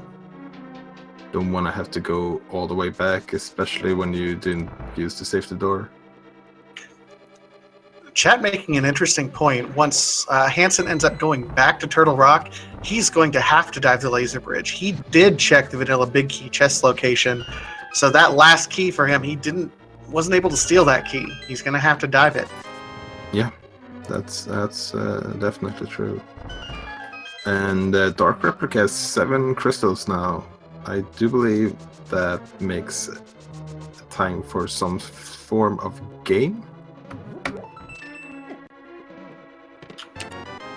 Absolutely. So, ladies and gentlemen, we're a little bit start. Oh my goodness. There are 22 treasure chests in Ganon's Tower that could possibly, maybe, contain the Ganon's Tower Big Key. 1 through 22. Get your guesses in chat. If you are a subscriber to any of the Speed Gaming Network channels or have donated at least 250 bits, you will be entered into our leaderboard competition.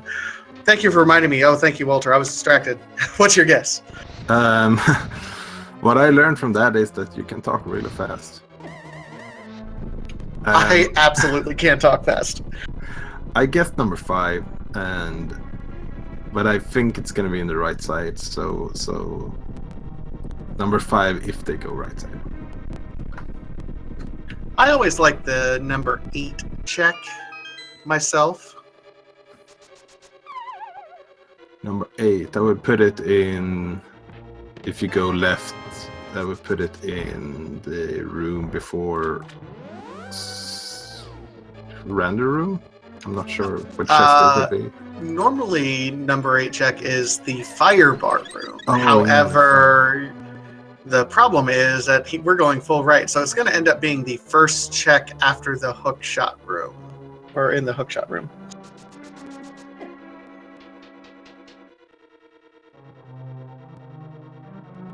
I apologize. Chat was distracting me, and I was like, "Oh, game crap."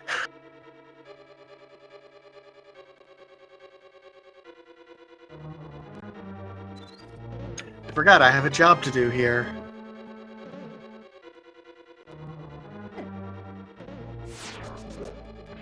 These Gibdos are giving DarkReplica a little bit of trouble here, but at least Tempered Sword, you can kill them pretty quickly. Tempered Sword and Red Mail, so didn't take a ton of damage there, all things said. So that was just number 4, 5, so my guess is out. We had number 6 left here. Nope, it's not on the right side. It's going to be interesting to see if DarkReplica goes full right side here or just picks up the key and then goes left. Yep. Easy place to steal a key right here. Yeah, for sure. And you're going to need at least 1 key when you're climbing the tower, so makes sense to just pick it up straight away. Here's number 7 is just the map. Bob lives! Yeah, at least until someone throws a little bit of powder on him. And then he teleports over to the other anti-fairy in the room, because that's how it works.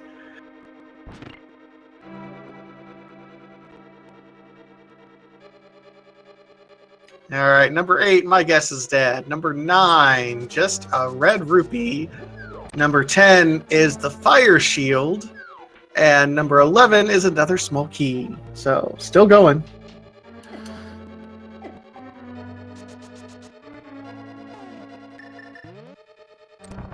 I bet it's going to be in the firebar room just because they went right side. That would be just my luck. I've not guessed a single one right the entire season so far.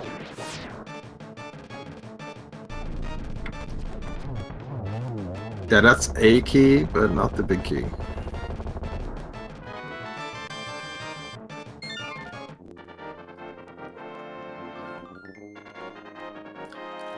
And Hancin is done with Mr. Myers, so only Turtle Rock left to go.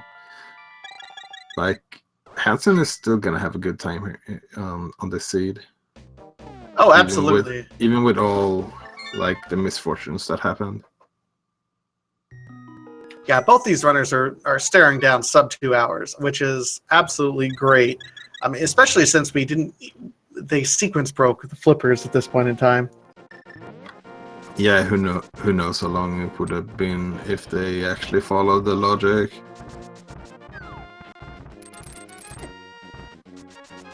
I mean, I know there are some runners who just absolutely refuse to sequence break and logic break, but in this case, it has absolutely saved both of these runners quite a bit of time.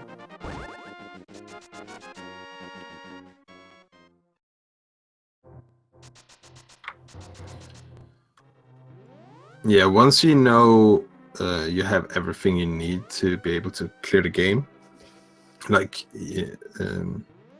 with just doing some sequence breaks, then it definitely makes sense to do them.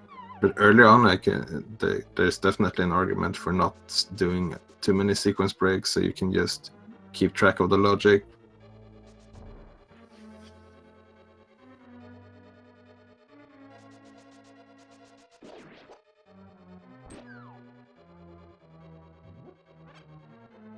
All right, let's see. What are we at? We have, let me see. So this is 18 coming up in Bob's chest here.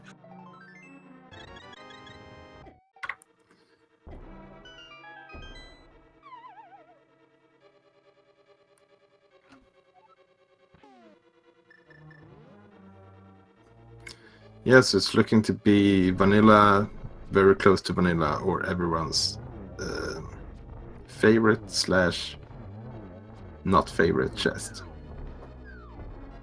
When you say everyone's not favorite, you mean chat's favorite and hated by everyone who runs the tournament, right? Yeah, more or less. There 20! And it half magic! Whoa! Yeah, he's probably, like, he did a few rage slashes, but he's probably happy that he did check that. Yeah, that was absolutely nice. So treasure chest number 20 wins. Let's see who our winner is. But, yeah, wait, what? Why is he going back down again? I don't know. He hasn't. Oh, he doesn't have any arrows. He just have one arrow. Oh my god, that's horrible, DarkReplica. So you can go to the left side again and pick and have a guaranteed arrows, but I think you have to go all the way to Bob's chest again. No, you can get a few arrows before that, like in the portals before ice armors. Oh man, this is gonna cost Replica a lot of time. Yeah, so that's probably the rage slashes right there.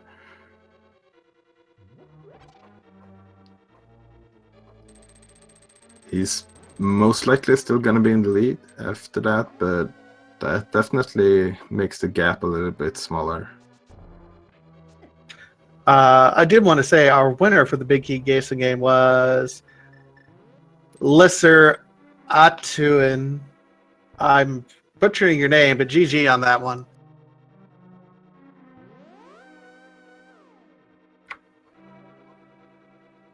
You could also use the shovel to dig for arrows outside of Ganon's Tower. Oh, that would have been a nice check. But oh no, he just passed. That pot has 5 arrows, but there's another one coming up right here. There we go. That's enough to at least get past the mimics, and you can get more arrows on the way up. And he's going to open the big key door, the big key treasure chest, because why not? Yeah, it could have been 10 arrows. That moment when you open the big key in Ganon's Tower for arrows.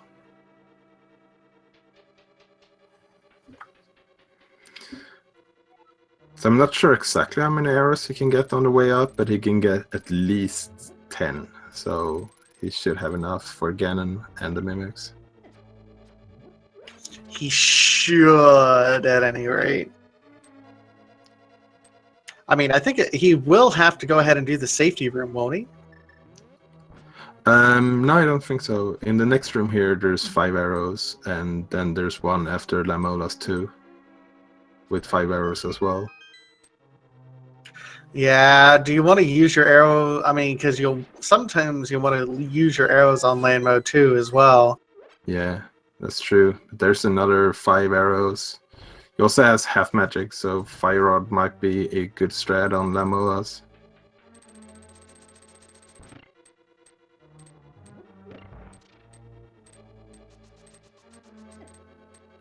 I don't think we ever checked the stun price either.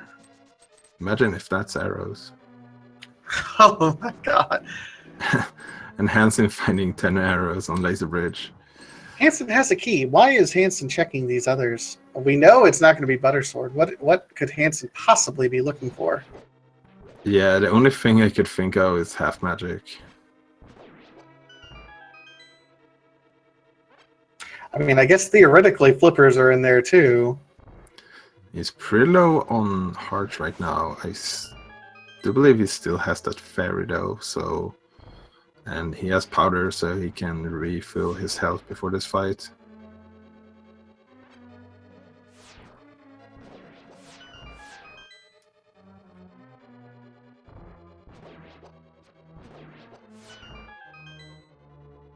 DarkReplica making relatively quick work of this particular gauntlet area, which can be a little bit, gets knocked into the corner by Laser.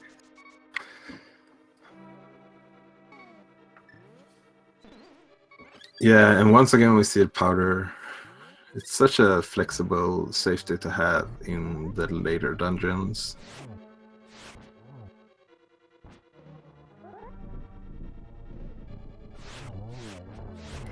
Going for sword swings and spins to save some arrows and magic. And something that you saw that I just learned the other day about this particular Land Mollusk fight, if you destroy the bunny beam with your magic powder out in the room in front of it, it triggers all 3 Landmo worms to go ahead and erupt at the same time. Whereas if you don't kill it, they will do kind of the sequence like they do in vanilla route. So getting that particular one set them all up for a nice swing there. Yeah, like as soon as you enter that room, the fight technically starts. They won't appear from the ground, but if you stay in that room for a while, they will all appear at the same time. So yeah, that's a really good way to get a spin attack on every single head at the same time.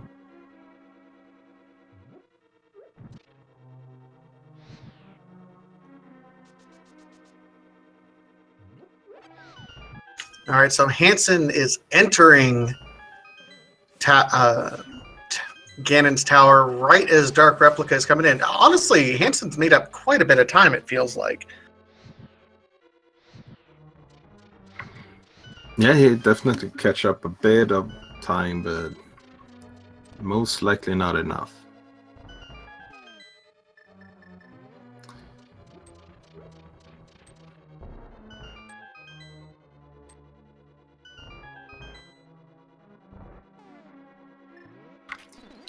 So it looks like Hancin will be going right side as well, and could actually save quite some time by going full right this time. Though that's not anything Hancin knows at this point. DarkReplica taking a fall to Moldorm, unfortunately.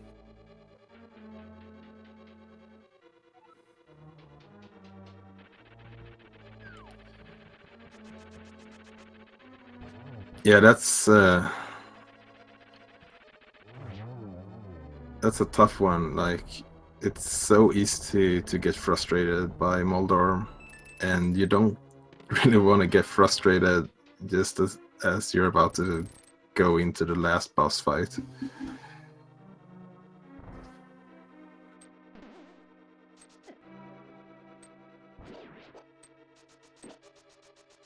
Dark Replica getting bounced around a little bit in this hellway. Meanwhile, Hancin is going to steal the key. Does he go on? Nope, mirrors, and is on his way off to the left side. So we have our Aga 2 fight. Nice setup for at least a double, but didn't quite get it.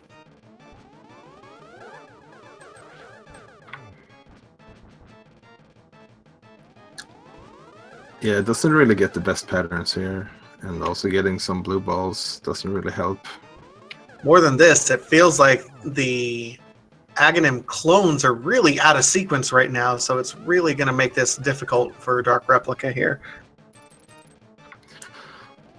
Yeah, and like you're at the second to last room in the game right now. You're probably thinking, where's my opponent right now? You want to be able to finish this fight as fast as possible. Absolutely. So Dark Replica does get Aghanim down, and next up is Mr. Blue Bacon himself, Ganon.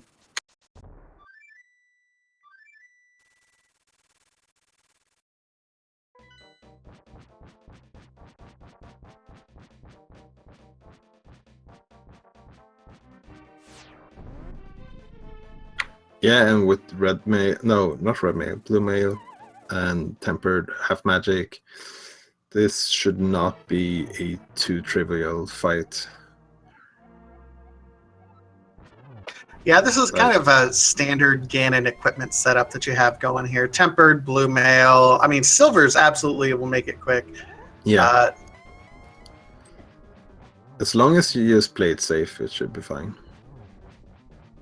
I believe I did also see Dark Replica pick up some magic pots before he made his way up, so should be pretty safe.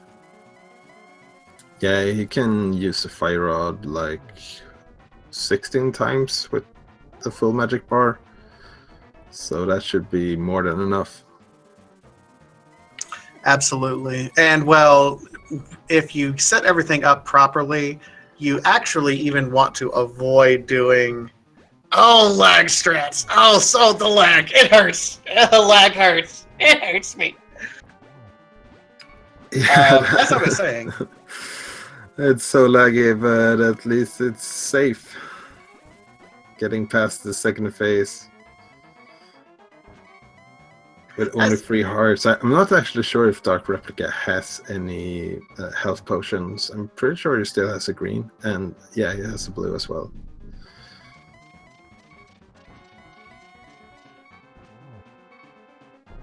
So worth noting that I've seen a lot of runners actually avoid using the torch glitch because they can set it up just right to get Ganon with a double hit if they avoid the torch glitch, just because of the timing that it takes to set it up. Yeah, I think that's definitely a decent strategy to do. Like if you can get as few cycles in the last phase as possible, then it's definitely worth it. Ooh, gonna have to be a little bit careful with this fire bats. Try to set up the double there, but unfortunately Ganon was a little bit elusive. But just one more arrow and Ganon should be down.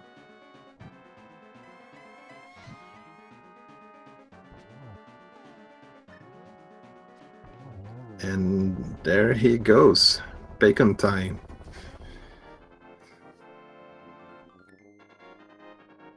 And GG Dark Replica getting the kill on Mr. Blue Bacon himself.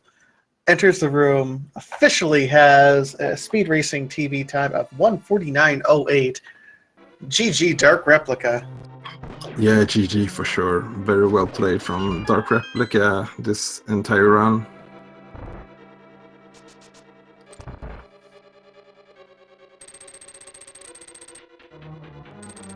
Oh hey, it's you.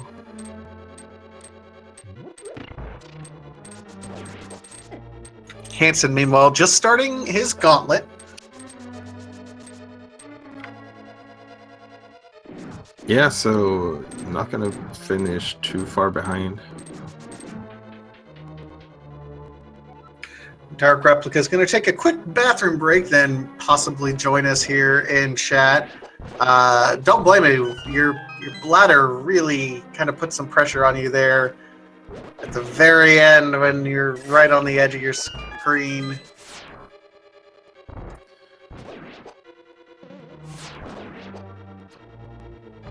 Oh, and Hancin is using his arrows in the gauntlet. It's gonna be have to be a little bit careful because he's starting to run low on arrows. I never thought I'd see like both runners hurting for arrows going up through the tower. Usually we have 50 some odd, but just none collected this seed apparently. Yeah, they also had to do. They both did arrow strats on Vitreous, and then had to do ice armors as well. So that's a lot of arrows that got spent. And there's no more arrows left for Hancin. Fortunately, he can get 5 in the next room, and I think maybe another 5 later on. But don't quote me on that one.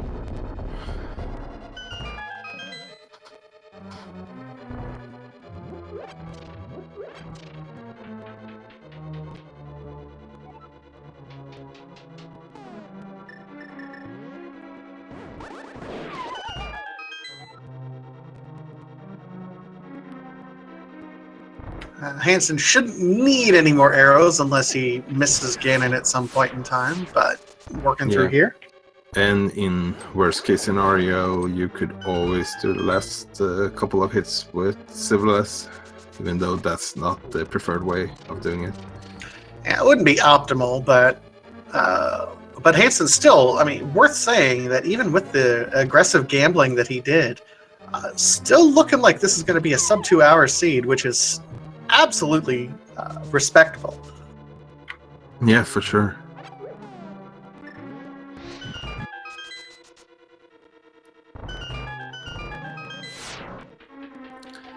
Yeah, this was a pretty wild race. It went back and forth for quite some time.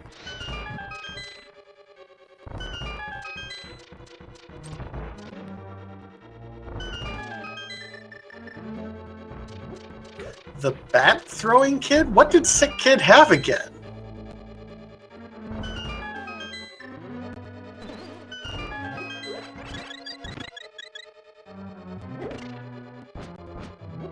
Oh, and I believe joining us now is DarkReplica. GG. Thanks, man. GG's. It was quite a run at the end. Yeah, we still don't know where flippers are, by the way. Okay. So that means, I guess that my opponent is also just going for the fake flipper eyes, etc. Yeah, interesting enough, at the time you went into pod, your opponent fake flippered into Ice Palace, but before going to pod. Oh dear. So he ended up full clearing Ice Palace. Yeah, that hurts quite a bit. It's one of those dungeons that go moding is amazing. You skip so much. Yeah, for sure. Yeah, if there's one major difference between the two of you, it would be that, I mean, up to that point in time, you guys were pretty close. I mean, you could see there were other things that were going on here and there. But yeah, that when you went into pod early and got, I mean, both the flute and the fire rod, it's like, oh, well, GG. It was just, I think, 5 seconds after I picked up the fire rod, I realized that was actually go mode. I was kind of confused. But I was really happy with that. I was actually really happy just with my play overall. Only my arrow management was terrible, because I shot like 1,000 at the Mimic in Eastern, and all missed because I was bad. And then in GT, I saw I had 3, and I was like, okay, that's enough to go up, because you can get 5 more by going up. And then I had to do ice armors. I missed 1 shot, had 1 arrow left. It's exactly 1. If I didn't miss that shot, I had exactly enough. So at that moment, I wasn't so sure about my race anymore. Yeah, that definitely lost you a little bit of time, but your lead was still large enough for being able for that not to make a difference.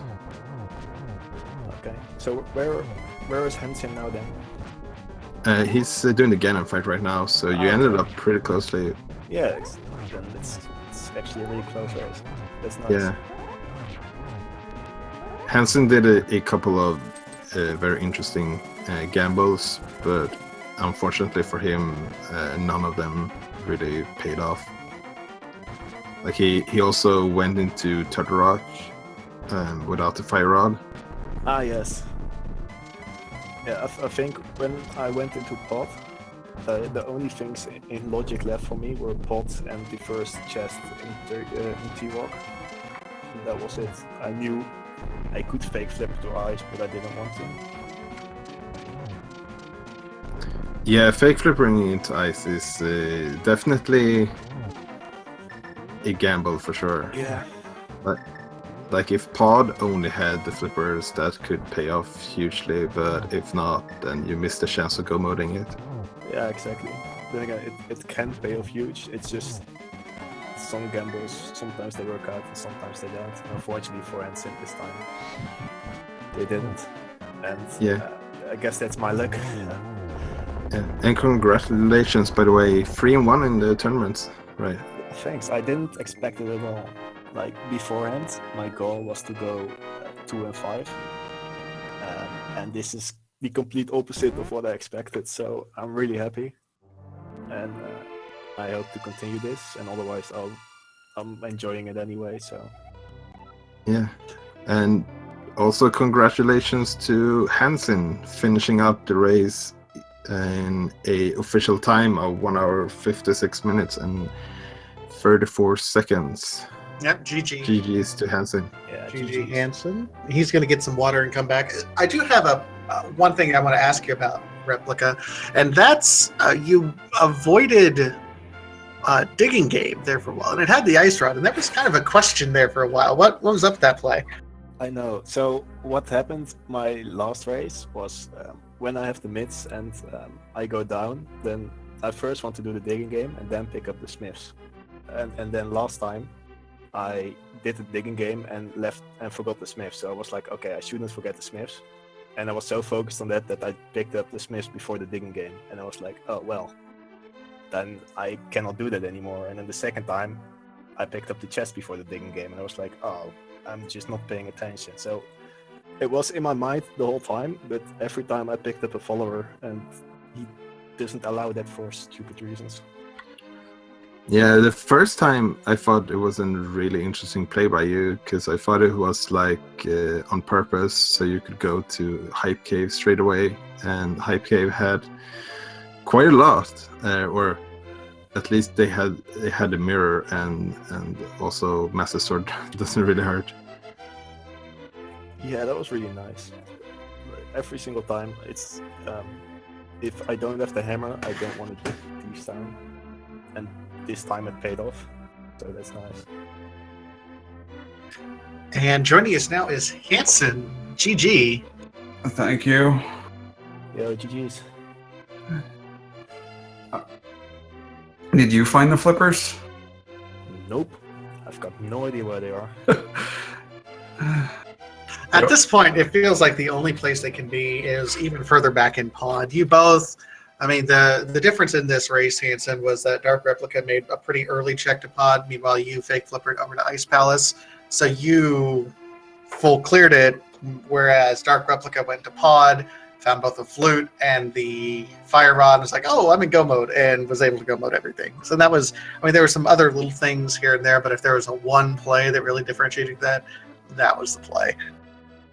Makes sense. I decided to go to Ice Palace because I'm like, if the progression's there, then like who cares where the flippers are, right?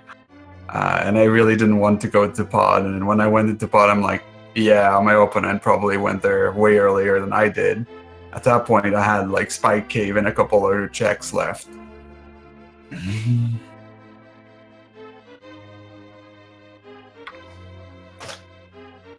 Yeah, for sure. Like the Ice Palace gamble is it's definitely a gamble, but it can pay off in a huge way. Like if Pod only had the flippers, that would probably have meant that Ice Palace would have the progression instead. And the flippers weren't really needed only by logic, since Swamp Ice wasn't in play. Mm-hmm.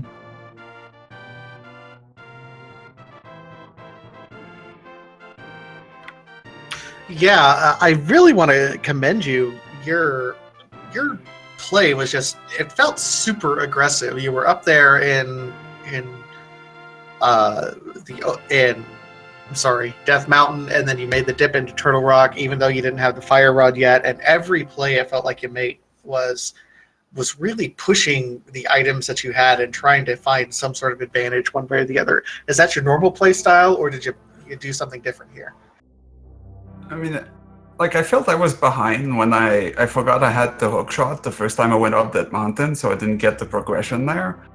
So I'm like, I need to make up time, so we need to try and do maybe some spicier play. And I'm like, I have everything for Turtle Rock. If it's Fire Rod Lock, we won't get very far. Unfortunately, we were able to get all the way to Mimic Cave. And it wasn't the play, but yeah, I felt like I was a bit behind. Same thing for right side Ganon Tower first. I'm like, I feel like my opponent is ahead of me, so I need to try and find the key first. It didn't work out tonight either.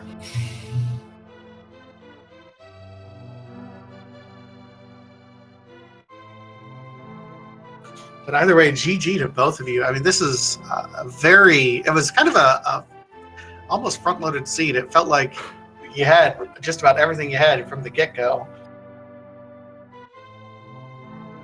Not overly so, like Kakariko wasn't, throw everything at you and let you out onto the world, but you had Route Divergent pretty early on.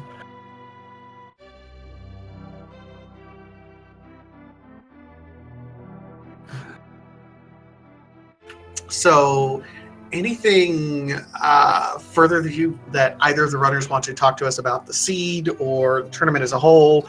GG DarkReplica moving on to 3-1. Hancin, you're at 2-2, still 500, still great. Yeah, I mean, coming into it, I had no hopes and expectations. So to have 2 wins already is just let's continue. Let's try and get more. See what happens. I like the tournament. We got a lot of people running here, so it gives us a chance to play with a ton of different people, see a ton of matches. Of course, we have the great commentators, so you can watch matches and really enjoy them.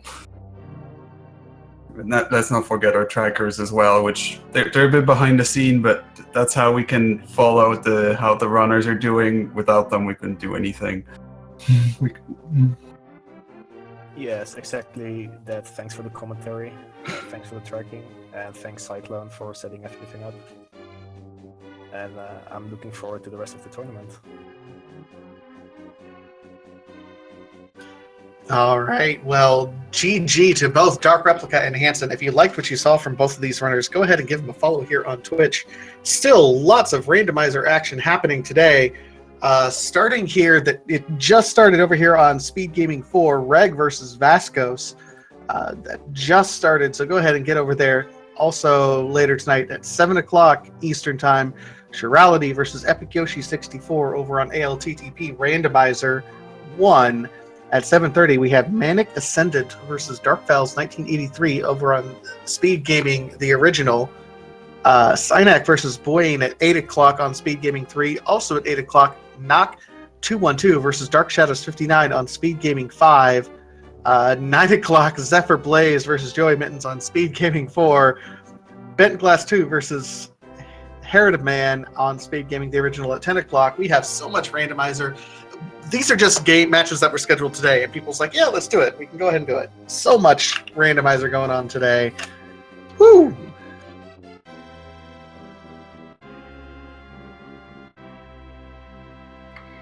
Yeah, for sure. If you like Rando, these weeks will be packed with them.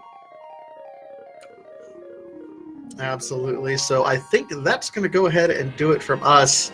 My wonderful co-commentator, Walter Four, and I also need to give a shout out to GTG doing our tracking for us, and of course, Cyclone, who set up the restream, and all of the SG restreamers and trackers and other commentators. Thank you guys all so much for all the work that you do.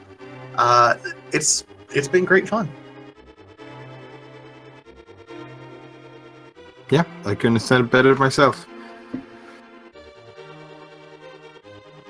All right, so that's going to do it for everyone. My name's Fatasia. And I've been Walter the Fourth. And we'll see you guys at the next race. Have a great one.